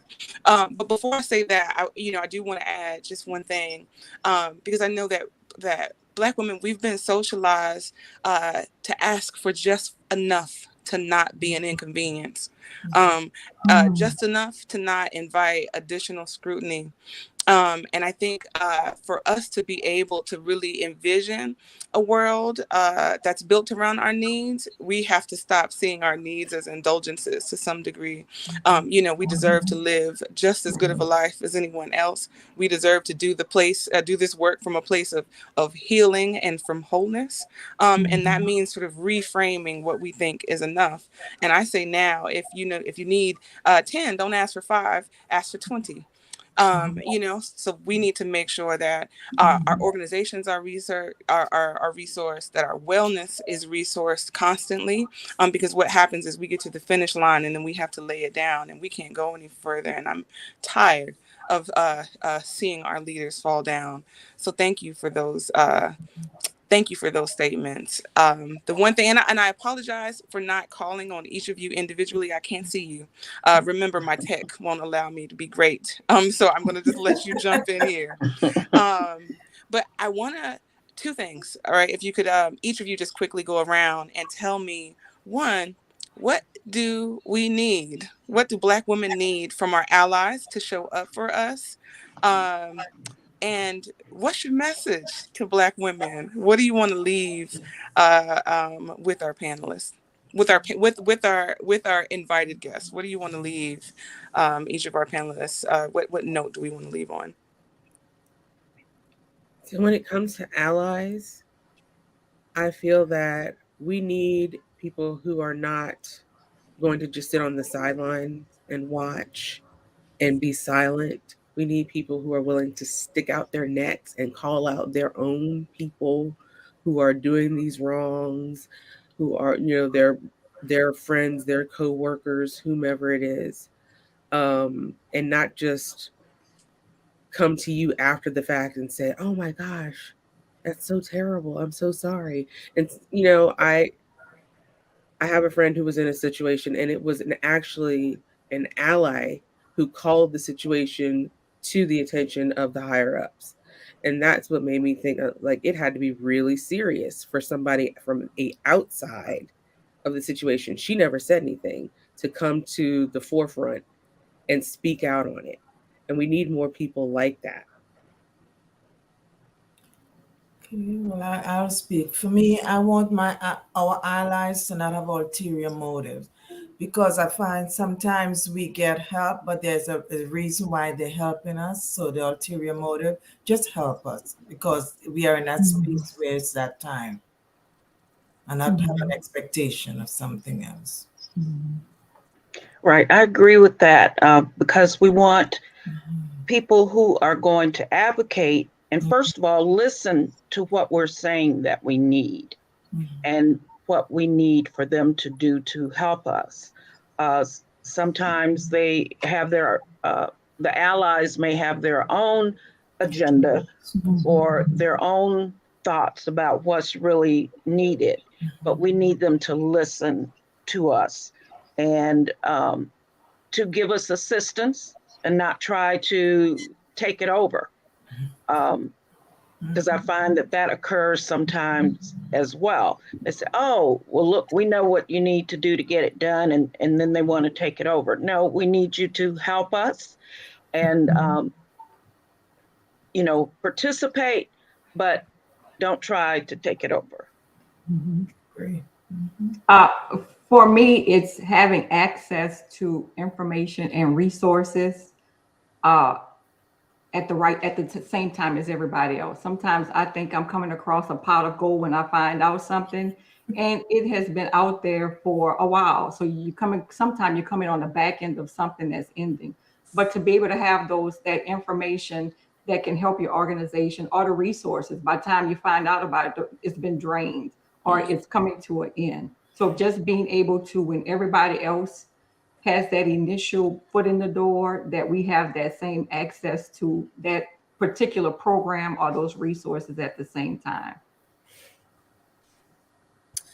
And I'm basically going to echo a lot of what you've already said. A lot of it is truly understanding and a self-reflection that you may have heard the surface of the story, but you don't truly know the full story. Sometimes you hear glimpses of it and you think but you don't truly know. I think that's what I see a lot of times. And it is also, it can be condescending. And I would say to our allies to really do some self-reflection. A lot of times there is a lot of identification, like, oh, I identify with the story and I understand it. You don't.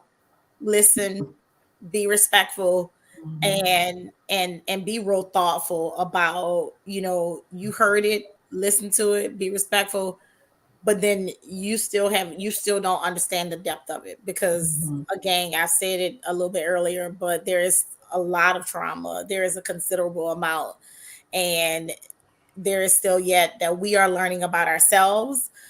So there is more that you can learn about who we are as Black women. Thank you. Thank you all for that. We are just a tiny bit over time. I am super thrilled that I was able to make it, even despite, the tech trying to hold me back. I look forward to being in conversation with you all. Thank you for doing the work that you do. It literally sort of is the dam in between the tide. So thank you so much. And I will turn it back over. Have a great evening, everyone.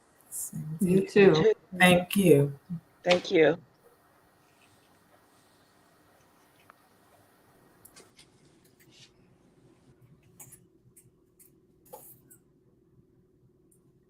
Woo!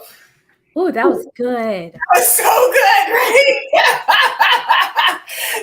On so many levels. And I tell you, one of the things that I love about my people, my friends, is that these are the conversations that we have. I hope the world recognizes that they're getting a glimpse. And like when y'all wonder what Black women do when we talk about, when we try to figure stuff out and how we navigate, that's what that looked like. So no longer dream, wonder, trying to figure that out. That's what it looks like. Keerson, like, what did you think about the things that they were saying? Like, the way, what we need, the way we need allies to show up, what we need from community. What were your thoughts? Definitely the conversation about allyship is something that a lot of times I have these conversations with my girlfriends where we're talking about, what can our white counterparts, our white friends do, because they want to help. And I have a lot of friends that are like, I want to help. I want to be boots on the ground.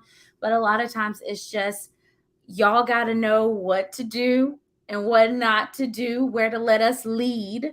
Right. And you guys follow. A lot of times you see it, especially with like my millennial generation and the Gen Z's generation, a lot of times the allies take over the cause and we're sitting there like, what about us? We're here too. This is for us, by us. We own some FUBU stuff, like y'all need to let us do what we need to do. So it's so good to see like Black women be able to really explain what we need. Because a lot of times it's hard to say it in an eloquent way without saying fall back. So they definitely gave me some talking points to use in the future. There you go. Speaking of what we need, Keerson, we need everybody when this conference is over, this part of the conference is over. We need you all to go and watch the first episode of Detangling the South, episode 1, New Orleans. We're going to, at the end of the conference, after this next panel, which y'all get ready. Y'all thought that last panel was great. It was. We have an equally amazing panel coming up with equally brilliant.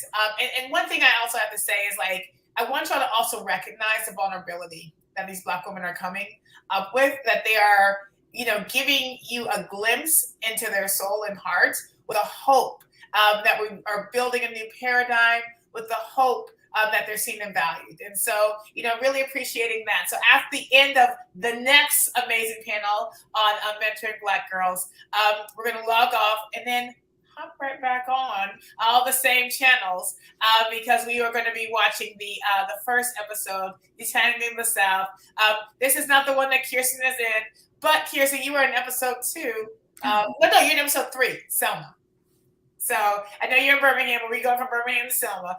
So episode 3, you will see Keerson. But tonight, episode 1, New Orleans, and you all will hear the stories of Dookie Chase and Leah Chase, Dookie Chase restaurant headed by Leah Chase. Ashe, you heard from Asali today, Cultural Arts Center. You'll see her from other Black women who ran for office and won.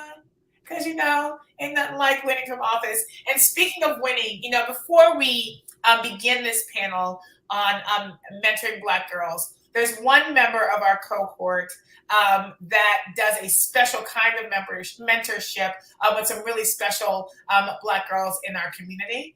And, it comes from her own perspective, right? Her experience in life. And so I want to just center their conversation with her experience and her talk.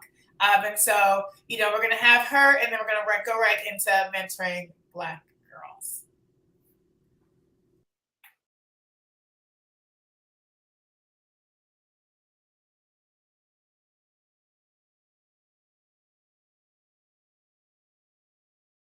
I am Dominique Johnson, founder of Daughters Beyond Incarceration, creator of Parenting from Prison. I love being a Black woman. I love my features. I love my hair. I have the strength and the power to push through things that society throws against me. For that reason alone, I'm honored to be a Black woman. Imagine being a 7-year-old child and you wake up Christmas morning, 1989, to see snow. You're so excited about the snow. that you go to the window early in the morning just to see it. And when you open the window, you see a dead body. That image has replayed in my head since I was 7 years old. That's the negative narrative that prison puts in your head. Society wants you to believe that parents who are incarcerated cannot parent from prison. I'm here to tell you differently. My father is serving a life sentence. He's on his 40th year because he was mistakenly identified as someone who's 6 feet tall, roughly about 6'2", over 200 pounds. My dad is about 5'8", maybe 180 pounds. The state of Louisiana ripped my life apart because my dad looked like another black man. We created a program called Daughters Beyond Incarceration that works to enhance the lives of girls with incarcerated parents in low-income communities in Louisiana. But more importantly, we created Parenting from Prison to help teachers, educators, stakeholders who work with those children to teach them cultural competency on how to shift the paradigms to be able to effectively work with people who treat children with incarcerated parents. Because children with incarcerated parents, we need to learn from people just like us. If you are struggling with parental incarceration, you have to understand that society wants you to believe that you cannot navigate this world and have a closely knit relationship with your incarcerated parent. But you can. If that child wants to have a relationship with that incarcerated parent, anyone who's in that child's care should help encourage it. And that's what my family did. The biggest struggle that families who are impacted by incarceration deal with is the cost associated with high phone fees. It's the cost associated with traveling to visit your loved ones. But most importantly, it's the cost of not having your incarcerated loved ones there with you. You see, growing up, we're told so many different stories about what our incarcerated loved one is in prison for, but never thinking, I need to hear this from the person that's incarcerated.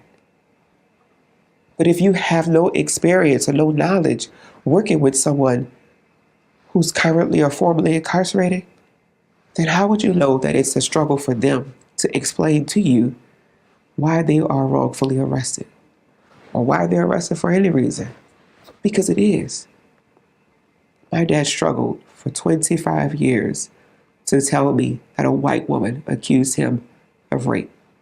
But when I was old enough to read the transcript, and I realized that there was no DNA evidence, there were no eyewitnesses, so how could you convict my father? Because the victim said, well, they all look alike, I'll just pick number 3.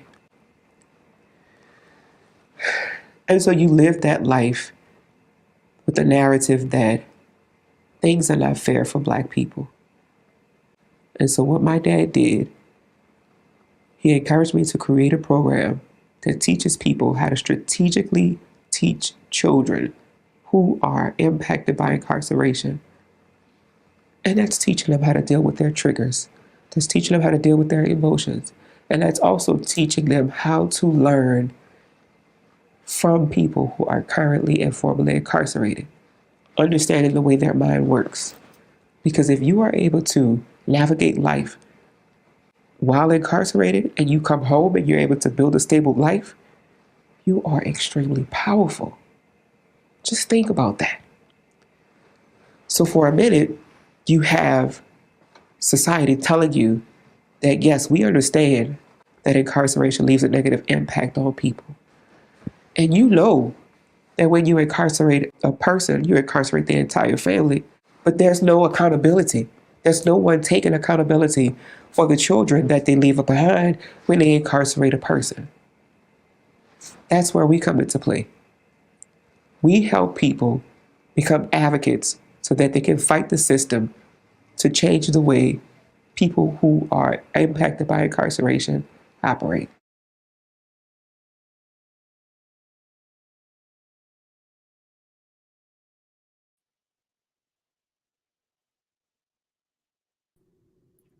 Oof.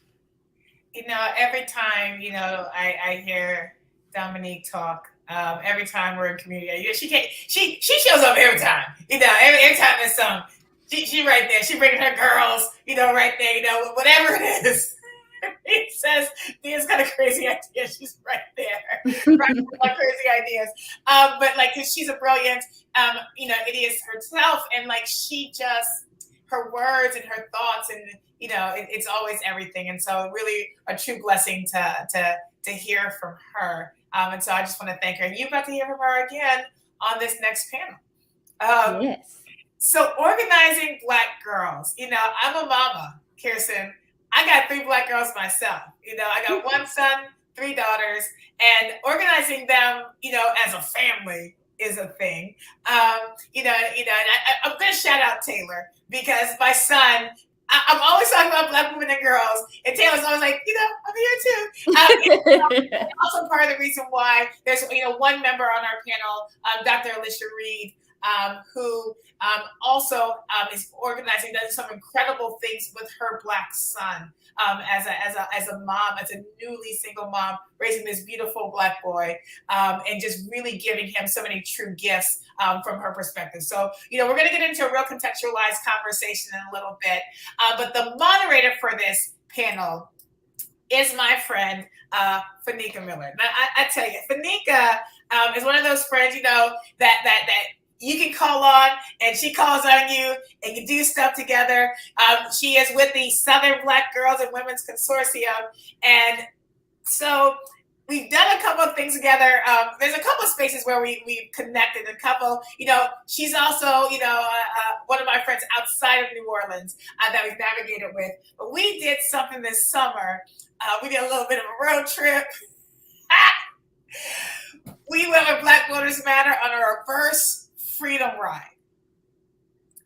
I just wanted to sit there with that. A reverse freedom ride from New Orleans to DC. We hit hotels. I think we jumped on in North Carolina because I had something to do. We jumped on in North Carolina and got to ride with them.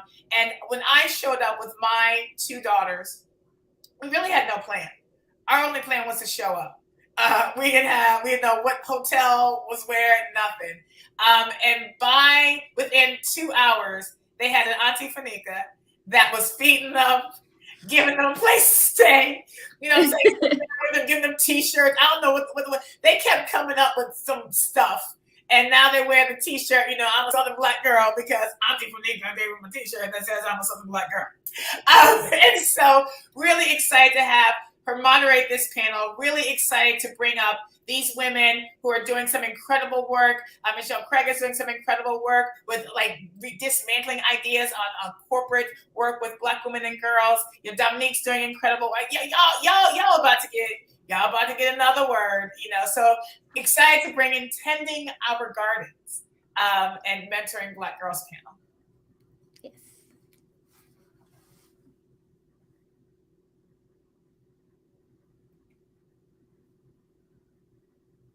They're coming up in a second.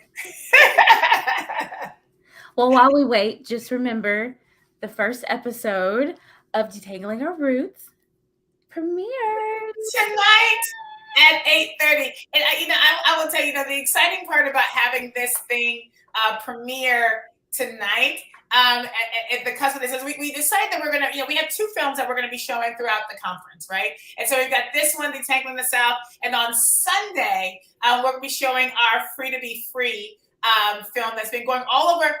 Girl, we global.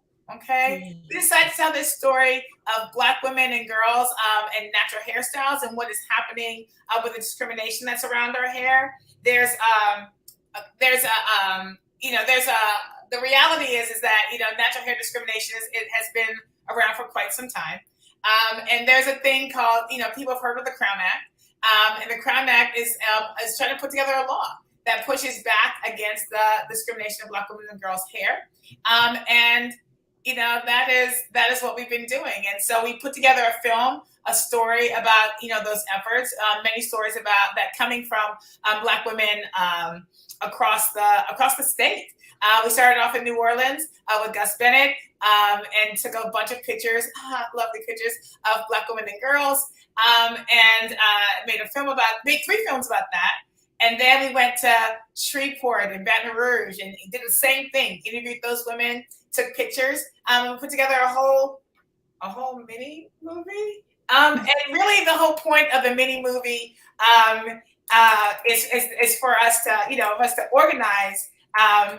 But what happened is people around the world believed in it too. So this film has been in Toronto. It's been in Paris. It's been in Toronto, Paris, California. There's one more place out the country though. Toronto, Paris, London. We just won Loyola Film Fest and Loyola Feminist Film Fest. So we'll be showing that film next Friday, getting our awards, we got coins for telling these Black women's stories. Fancy, okay. Fancy. We do things big around here, you know what I'm saying? As Shonda said, we ain't moving around broke right now, you know what I'm saying? We got to move, as if we've already won. And so really excited about what that film is doing, what that film is creating, and we're gonna, move things forward. So, you know what? We are going to go ahead and get this panel started. I will take, I'm gonna try my hat, see about bringing some of the ow, look at that. What? Welcome, ladies. I have been talking y'all up, so just so y'all know, Day's ready for this conversation. Me and Keerson, we gonna go wait backstage. We're gonna, listen to the magic, and y'all are in good hands with my dear friend Fanika. So love you guys so much. Hey everyone. Hi everyone. Hello. All right. Can we hear each other? I'm here trying to take a picture of ourselves right quick. How are y'all? Good. It's Friday. Yes. Friday. Thank God it's Friday, right? We made it. Right? Yes. Because that's what Black women do. We make it. We make it. That's right. All right. Well, welcome to the Mentoring Black Girls panel.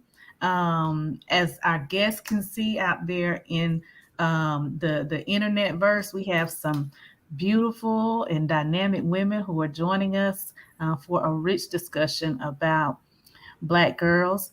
And before I hop in and introduce myself and allow the ladies to introduce themselves, I just want to give a hand clap to Citizen She and all of the folks who have put together this amazing women's conference, because what I've heard so far has just been dynamic, soul stirring, and so necessary.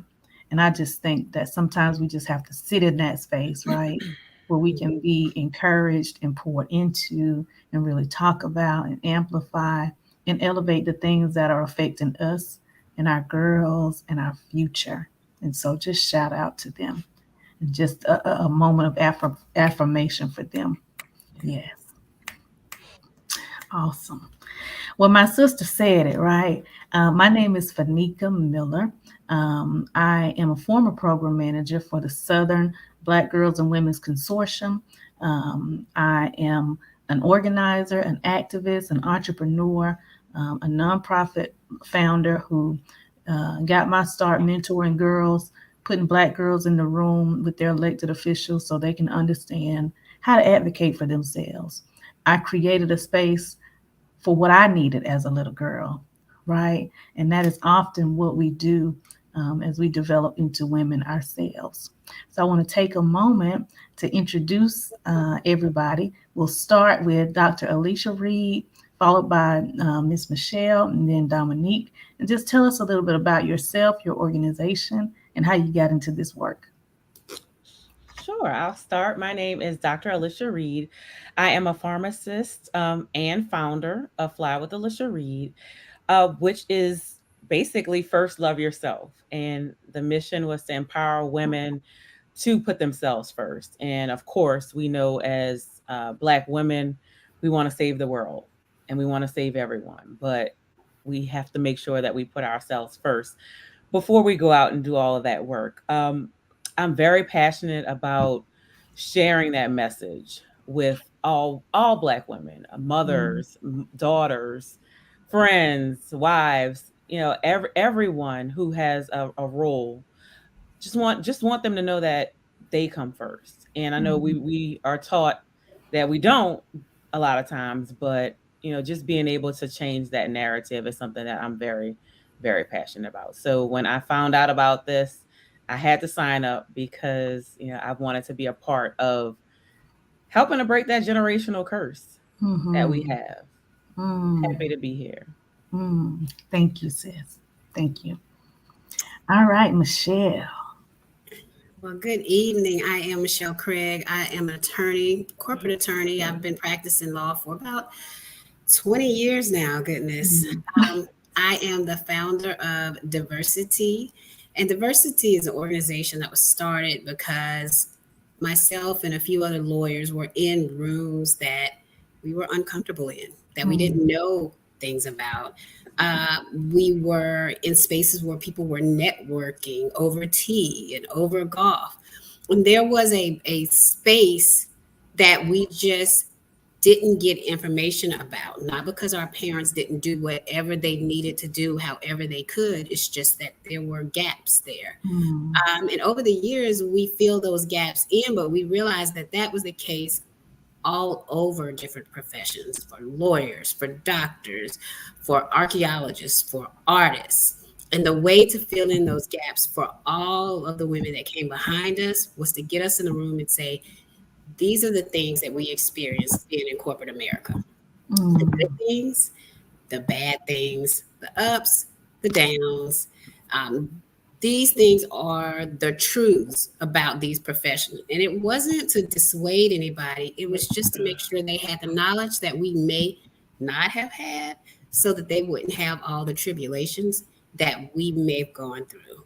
We wanted to close the gap in every profession. And so the tea happens in December, the big tea, where we sit down with all of the professions and all of the young ladies and have really true, honest, what did you do? What do you wish you had known type of conversations with them, give them as much information as possible to make the best choices in life. Awesome. Thank you so much for that. And you don't look like you've been serving 20 years, but thank you. Yes. Dominique.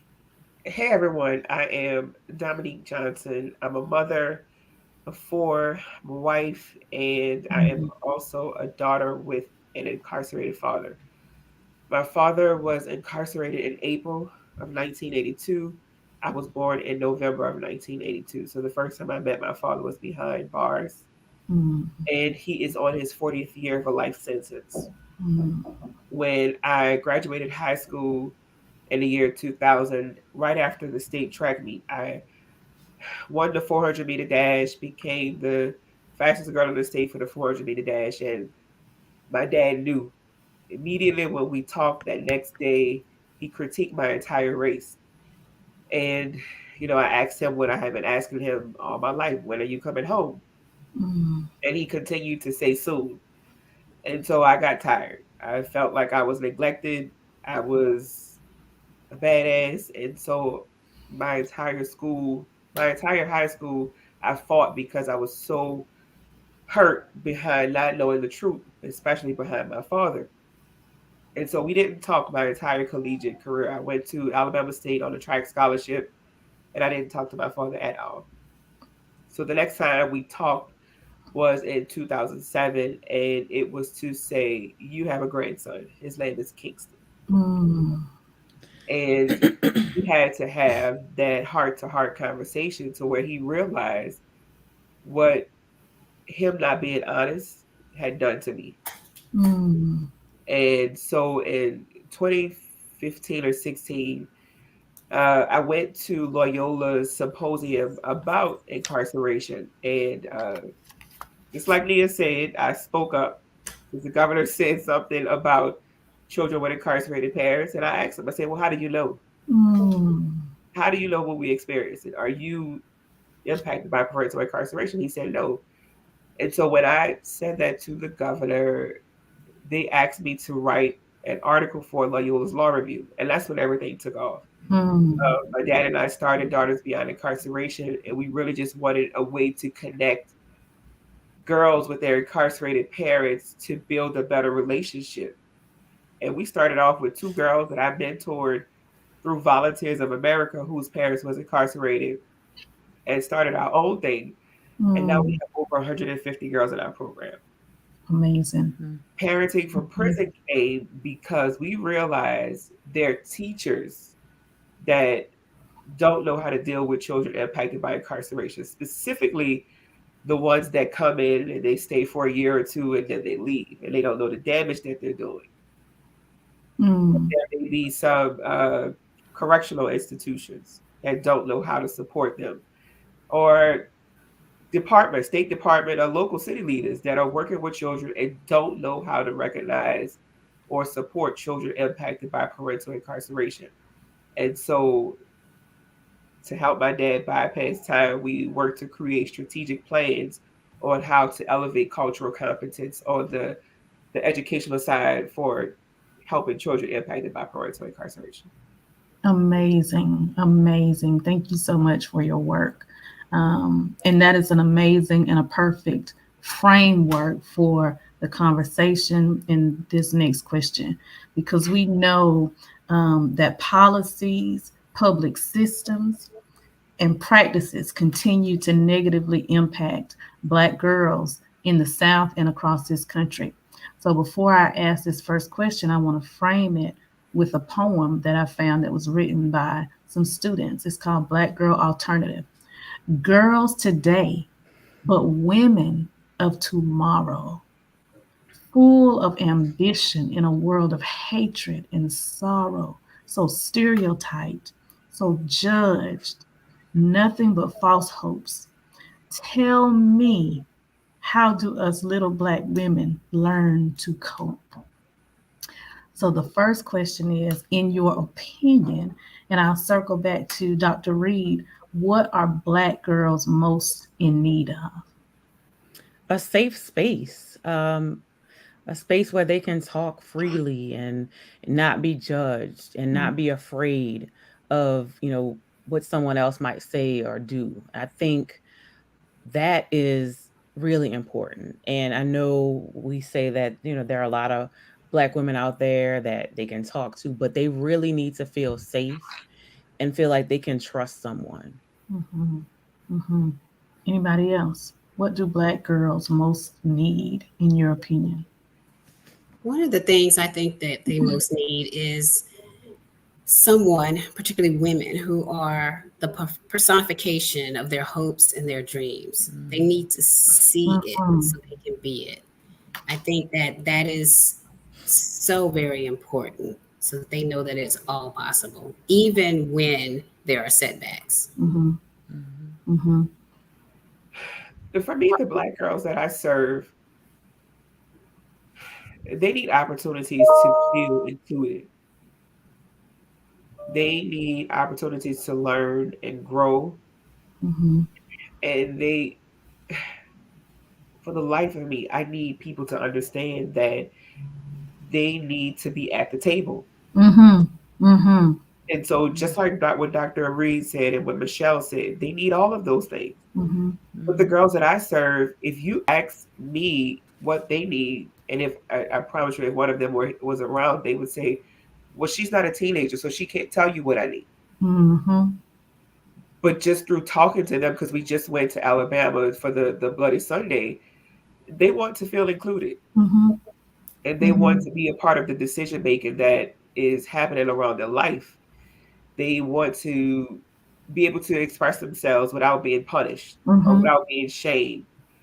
Or they just want to be recognized as human, I think. Yes. We look at them as, teenagers or Black girls, and they are really just human. It is so interesting that you say that, because during my time at the consortium, that was the number one thing that we said we wanted to do. We wanted to disrupt traditional philanthropy, but we wanted to center the voices of Black girls in the way that, the funding was distributed, right? So that they could create what it was that needed to be invested in. because Black girls across the South are under-resourced. And when you're under-resourced and when you don't see the representation that looks like you or folks at the table who are advocating for you, and if we don't make space for girls to advocate for themselves, right, then we do a disservice to our girls. We can have and create all the mentoring programs in the world that we want, but if we don't include their voices in the process, we do a disservice to ourselves. How do we provide that safe place for them, right? What does safety look like, Dr. Reed? Just putting together organizations like what we're doing now is a perfect example, because they need to see us in action. They need to see us creating these outlets for them. I know a lot of people talk about it and say, you know, this is what we should be doing for young girls. This is, you know, this is the program that we're going to create, but they need to see it in action. You know, in order to believe that it's available to them, they need to see it. So what we're doing right now is making it a reality so that they know that these are women. We are women who are not only speaking it, we're doing it. Because, you know, a lot of girls like, oh, that's what you said you're going to do. Or, you know, they say they're going to help us, or they say they're going to listen, but you got to do it. They need to see you doing it. And bring them along. Yes, don't leave them out. That's right. Don't leave them out. And you have to recognize their experiences as skills. Like you have to recognize their lived experiences as skills. I mean, it is crazy how many times that I learn from them, whether good or bad, and it's not something that they are taught like on the job. It's something that I learned from them just based off their lived experiences. And we have to start recognizing their lived experiences as an opportunity for us to learn and grow just right along with them. And I think also recognizing that their lived experiences provide the alternatives for all of the things that they can do in the world. Like that, those experiences are the foundation of making huge changes or making the life that they want, and encouraging them that if they decide on X life, using the experiences, the knowledge, the education, everything, it's okay to change course and decide on Y life. Okay, I've done this. I want to do this as well. Creating a safe space means letting them know that it is okay to change your mind. It's okay to look up and say, you know what, enough of this, or this wasn't what I thought it was. I'm gonna change. It's not too late. It's not too much. It's not too little. You can do whatever it is you want to do, and providing that safe space to say that and show them that, I think is so vitally important. And as Dr. Reed said, that's what these organizations are designed to do. And I also wanted to add, we talk about letting them see us do it, right? See us, you know, in these positions, but they need to know what we've been through. To get to these positions. You know, it's you know, they look at the outcome. They look at, you know, and I share publicly. I mean, I was in a domestic violence relationship for 8 years throughout my entire college pharmacy school. And no one really knew. But it's like I'm able to speak to, when I identify young girls who are in these types of situations, I can spot it and pick up on it. And they don't understand why, because they don't see that in me. You know, they say, oh, wow, I mean, I would have never thought. Well, you know, everybody has a story. And everybody doesn't want to share it. But by sharing it, you let, you know, these young girls know that this is what happened. I was able to work through it, change my life, you know, achieve the things that goals that I wanted to achieve. So just to let them know that everybody doesn't have that cookie cutter life that they think we all have. And I think in fact, no one does. Nobody. Right. No one does. They see, you know, they look at us and they see, you know, well, she's an attorney, or, you know, she has this organization. They don't know what we've been through to get there. And I really think that as Black women, we have to really share that too. A lot of people don't want to talk about the ugly parts. That's right. But that's how they learn. That's right. That's how they learn. That's how they learn. Exactly. That's what the word, it says we overcome by the word and the testimony right? So whatever spirit is, whatever form that you get your strength from, and the testimony. I had to break that generational trauma for my daughter as well. And, my daughter's 27. And one day she sat down and she said, well, Mama, we don't talk about what has happened in our family. So I didn't have a framework to learn from, right? And so as we're out here saving other people in our respective roles and advocating for other folks, we still have to be able to give to our children in our household and the young girls that we're mentoring an accurate depiction of what it is to be a Black woman who's overcome, right? Who's overcome. As I think about ACEs and adverse childhood experiences that girls deal with, and then we carry that into different relationship dynamics. One word that I leaned into, but as I became older, the word resilient, right? Black women, we're so resilient. I'm so tired of that. Exactly. How can we break that? How do we change the narrative around Black women bearing the weight of everything and showing up still at 100% for our girls? How do we do that? I read, I think a quote or something I may have shared, and it talked about like, I dream of a day where I don't have to be resilient. I don't want to be patted on the back for how many hits I've taken. Right. I want rest. I want ease. And just by reading that, it's like we're always, oh, you're strong, you can handle it. You're so resilient, you can come back from everything. What if I don't want to be resilient today? Yes, I don't want to be strong today. And I want to hug today. That's what I want to do. So what I want to cry today. I want to cry today. But it's we just redefined it. Just redefine it. Yes. And that's basically what we did at Daughters Beyond Incarceration. We redefined it because we were the same way. And so what we did was we told people, when you come into this circle, we respect tears. We respect open emotions. We respect 4-day work weeks. We respect it when you say, you know what, I can't go and I need a break. Because you are in a world now where people are okay with setting boundaries. So just I would just recommend anybody just work to redefine it, because if you don't, somebody else will define it for you, and you will be 80 years old with somebody telling you you're so powerful. And you'd be like, I'm tired. I'm good at saying no. I'm getting better at it. I'm getting better at it. You can't carry all that weight. No, I love what you said about we respect tears in this space.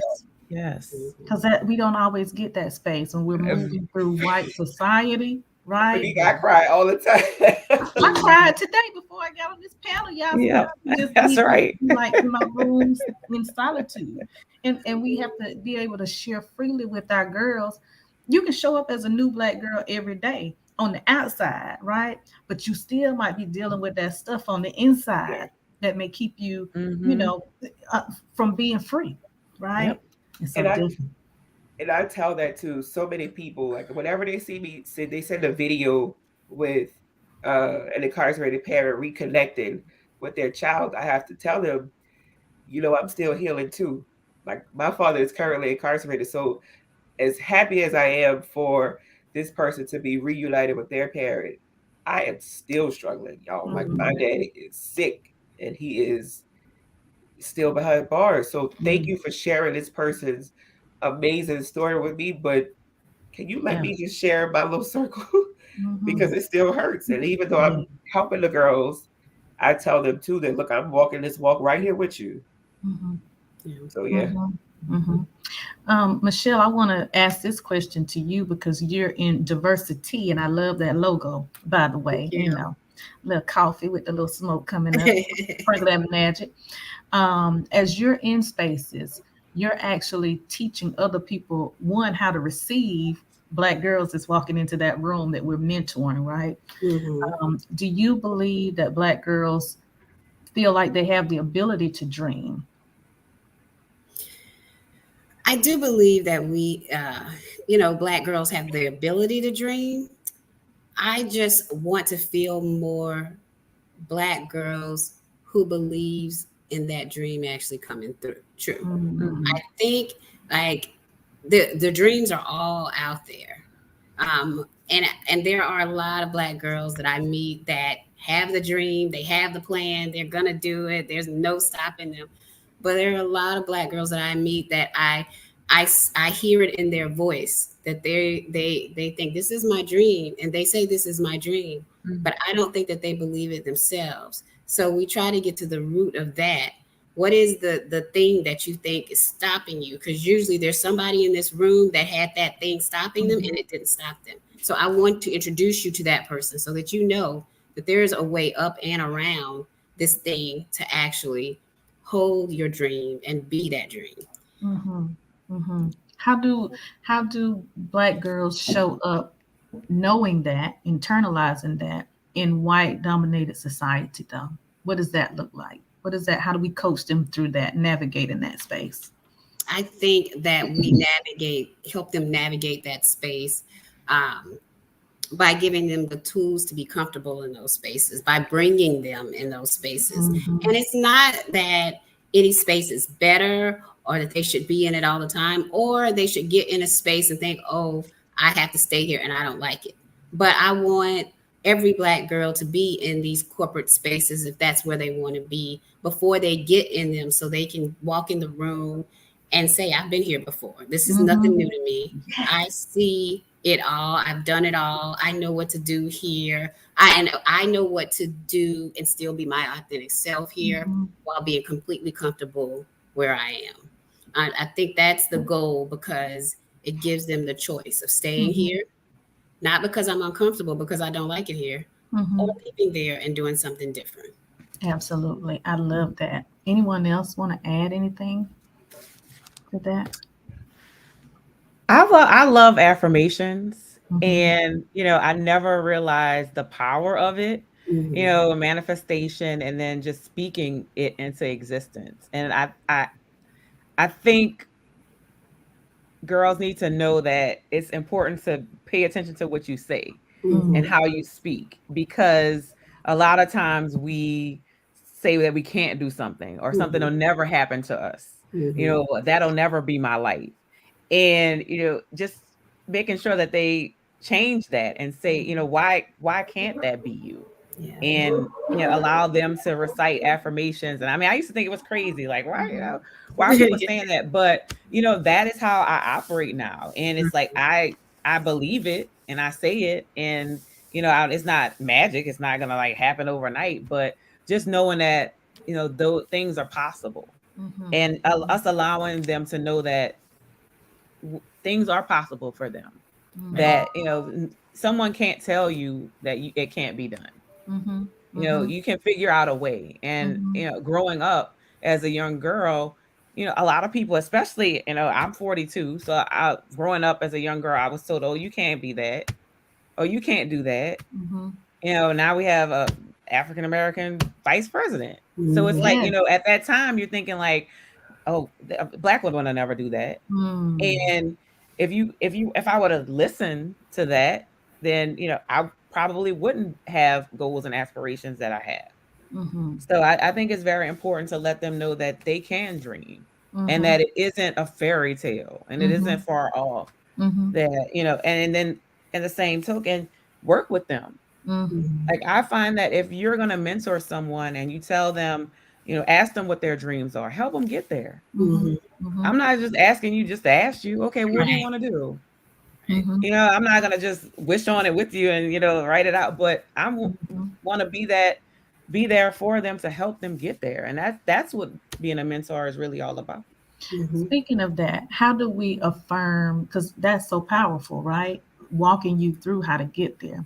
Sometimes in our walking through Black girls, we only are walking through a certain kind of Black girl. So how do we reach all Black girls, right? From the lowest socioeconomic to the highest? Because even privileged or wealthier Black girls experience racism and barriers in the same way. How are we reaching every Black girl and affirming them? And I can speak to that with my situation with domestic violence. I grew up in a 2-parent household. I went to school. My parent, my dad was very involved. So people wondered, okay, well, how did you end up in that situation? You came, from a 2-parent household. Your parents worked. You had everything. You went to a good school. But I didn't have anybody to really talk to about what was going on because I was overlooked because she has a great home life. She can't have any issues. So you saying, trying to reach all girls makes sense because sometimes the girls that we consider having a great home life and having access to everything need to be reached too. So I say that, it just needs to be a program created for all girls and, where you can meet them at whatever issue that they are having.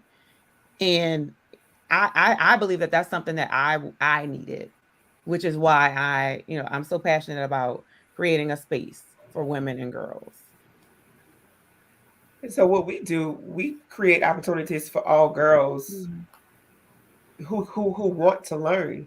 Yeah. So the one thing that we recently did was my dad and I piloted a policy program. And we are putting 5 girls in position to learn from Judge Nandi Campbell, Judge Angel, Will Snowden, Will Harrell, my currently incarcerated father, Nia Weeks, and Adat Goodley from Southern University Law Center. And 5 girls that earn $500 a month, and they will learn the criminal justice process. They'll learn the legislative process. They'll learn jury selection. And they'll also learn how a bill is created, how a law is passed. And so DBI, we passed our first bill in 2020, which created the Louisiana Council for Children of Incarcerated Parents and Caregivers. And so we created that voice for them. And so the only thing that we need people to understand is, for the most part, every person in New Orleans or in Louisiana is impacted by incarceration. It may not be you directly from your parents, but your parents' parents. Your parents may have a relative. And somewhere down the line, that person's incarceration has impacted your life. You just have to learn your family history, like we talked about, and you have to figure out how. But not only that, you also have to understand how it has impacted Black people's lives in general. And so whoever applies will get that firsthand knowledge. They'll learn from those people, judges, attorneys. They'll learn how to create systems and how to be comfortable in those spaces. And we open that up to all Black girls. And so, just like Dr. Reed said, we partner with the collaborative group, and there is the Butterfly Project. There is Navigate NOLA, and there's so many other Black female-led nonprofits. And we partner with all of these girls. We put all of these girls in the same spaces so they can see and learn from girls from different walks of life. Because just like Dr. Reed said, you can learn a lot from a person that was born in a 2-person household, and that person can learn a lot from a person that was born in a single-parent household. I love it. And your lives change. I mean, yes, almost 3 years ago, I was married, and I had a family, and now I'm a single mom. With a Black boy. So my entire dynamic has changed. So I'm looking to, the circle that I had.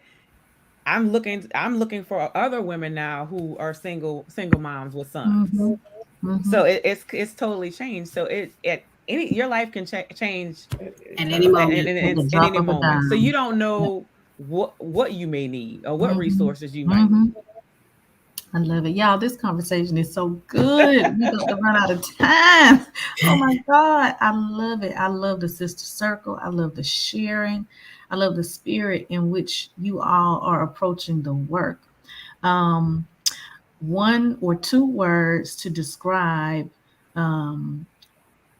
what is your message of love to Black girls? I won't limit it to 2 words, I promise. What is your message of love to Black girls? You are enough.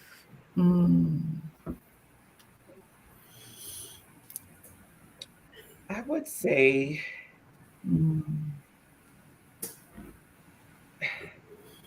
love yourself first. Love yourself first. You come first. And I would say you are capable, and there is no dream that's too big. Ooh, dear Black girl. Don't be scared of the zeros, girls. Dream in many zeros. Dream in many zeros. And I you love it. and most importantly, Black girls and Black women, you tell your story. Mm. Because if you don't, they're gonna tell it and they're gonna make thousands of dollars, millions of dollars off your story. You tell your story. If you need help telling your story, find somebody in your community that's doing the work. But you can tell your own story and make your money. Get your bag off your own story, baby. Yeah. Yes, yes, yes. Well, this has been amazing. Thank y'all for allowing me to share space. Thank Nia and Citizen She for creating this space of community where we can all join. Let's continue to do the work. I celebrate you all. I see you, your full, whole, authentic little Black girl that lives inside of a grown woman's self. And I love you. And so love and light, ladies. Yes. And we hope you all enjoyed the discussion. Connect with these ladies. If y'all would drop your social media handles in the comments so that folks can connect with you on Twitter or on Instagram and on social media. Y'all retweet the comments from Citizen She on their Twitter page and Instagram page so that we can stay connected and keep the conversation going.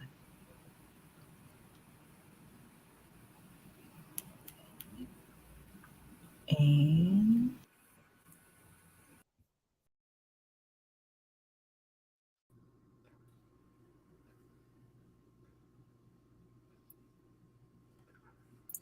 Oh man, it's so amazing too, Keerson, as a mama, like I said, of 3 Black girls. My son Taylor, I see you, boo. I see you.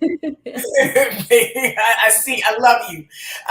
But as a mom of 3 Black girls, the reality is that all of those women have been in community with my daughters, and they have tended my own garden. And so having a conversation about tending the gardens of our girls and tending the gardens inside ourselves was just incredible. So hope you all got all those nuggets and all those blessings. So I'm just grateful for them for being so vulnerable and having that conversation and being so brilliant. Yes, Dr. Alicia Reed. Oh my God. So you were feeding me over here. I was like, Alicia Reed. I've said it, but I like to make sure. But yes, you're right, Dr. Alicia Reed. Her. Yeah. And Michelle Craig. As a fellow attorney, her and I have brought together. She's been all those pieces to me. Corporate attorney with me, but also a friend and confidant. A very nurturing, loving person. When you talk about somebody that has a heart for children, in that space, you created a space for young girls and very intentional and committed to it, even when others weren't. She stayed steadfast and committed. And just Dominique, that beautiful. And Fanika just moderating that was brilliant. Yeah. So, segueing a little bit, we are ending this part of the conversation. So this part of the conference today is about to end. You got a couple minutes left. So what I'm going to ask you all to do is we're going to put a link in the chat. Click the link and it'll take you to the Citizen She United page, and you will go there to watch the first episode of Detangling the South, New Orleans. Woo, woo. I will also tell you, if you you feeling froggy and you want to watch it, this is your opportunity. Because after this, we're pulling it off. So it's not going to sit there. It's not going to linger. You're not going to be able to go back and, find it. You'll find it somewhere in the universe at some point. But if you want to catch that first episode now, got to click the link. And so go. It'll be broadcast on the Citizen She United page on the 4910 Rosa. Also, wait, pause. I want to shout out 4910 Rosalie Productions right quick. Y'all see all this beautiful Black girl magic happening. What y'all don't know is there's a brother in the background. doing all the things, running. If y'all can see the YC and him running around trying to figure out all the pieces, no matter what's going on.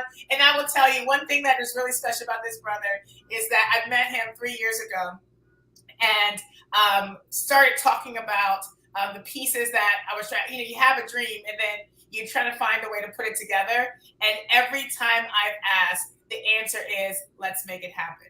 And I don't know if people have been talking about this conference and hyping me up, and I appreciate the hype. But the reality is that the person that was burning the midnight oil, when I say midnight oil, I'm talking about, I don't think this brother has slept in 2 weeks. Making sure all these pieces are together. So really want to shout out Damian D. Smith, my business partner with Detangled, but also the creative director, founder, and visionary behind 4910 Rosalie Productions, which is doing all the technical pieces of this conference. So, if y'all have any questions about where Black men stand in support of Black women, just know there's a Black man right now in the background making all this happen. So really want to shout him out and shout out all the work that they're doing. And if you want to see some brilliance, click the link and go. Click the link. Right. And just highlighting some of the things that we're going to have tomorrow when we hit the conference tomorrow. We're starting off with yoga. Keerson? Yes. Do you see my yoga mat in the back? Oh, you ready? I'm a yogi. I love yoga. So am I. Love it. We got some great things. We're going to start with yoga, ending, with a comedy show. And so really excited about that. But right now, we need y'all to click the link. So thank you so much for joining us this afternoon. Join us tomorrow morning, first thing, 8:30 in the morning, 8:15, 8:30 in the morning. We're gonna get this party rocking. We got lots of information to go to come at you. We also have some. We're starting the day with yoga, ending the day with some comedy. Y'all, that shit is funny. And so during that, stay with us throughout the day and enjoy. But click the link, and we'll see you in a little bit for the premiere of Detangling the South. Bye, everybody. Have a good night.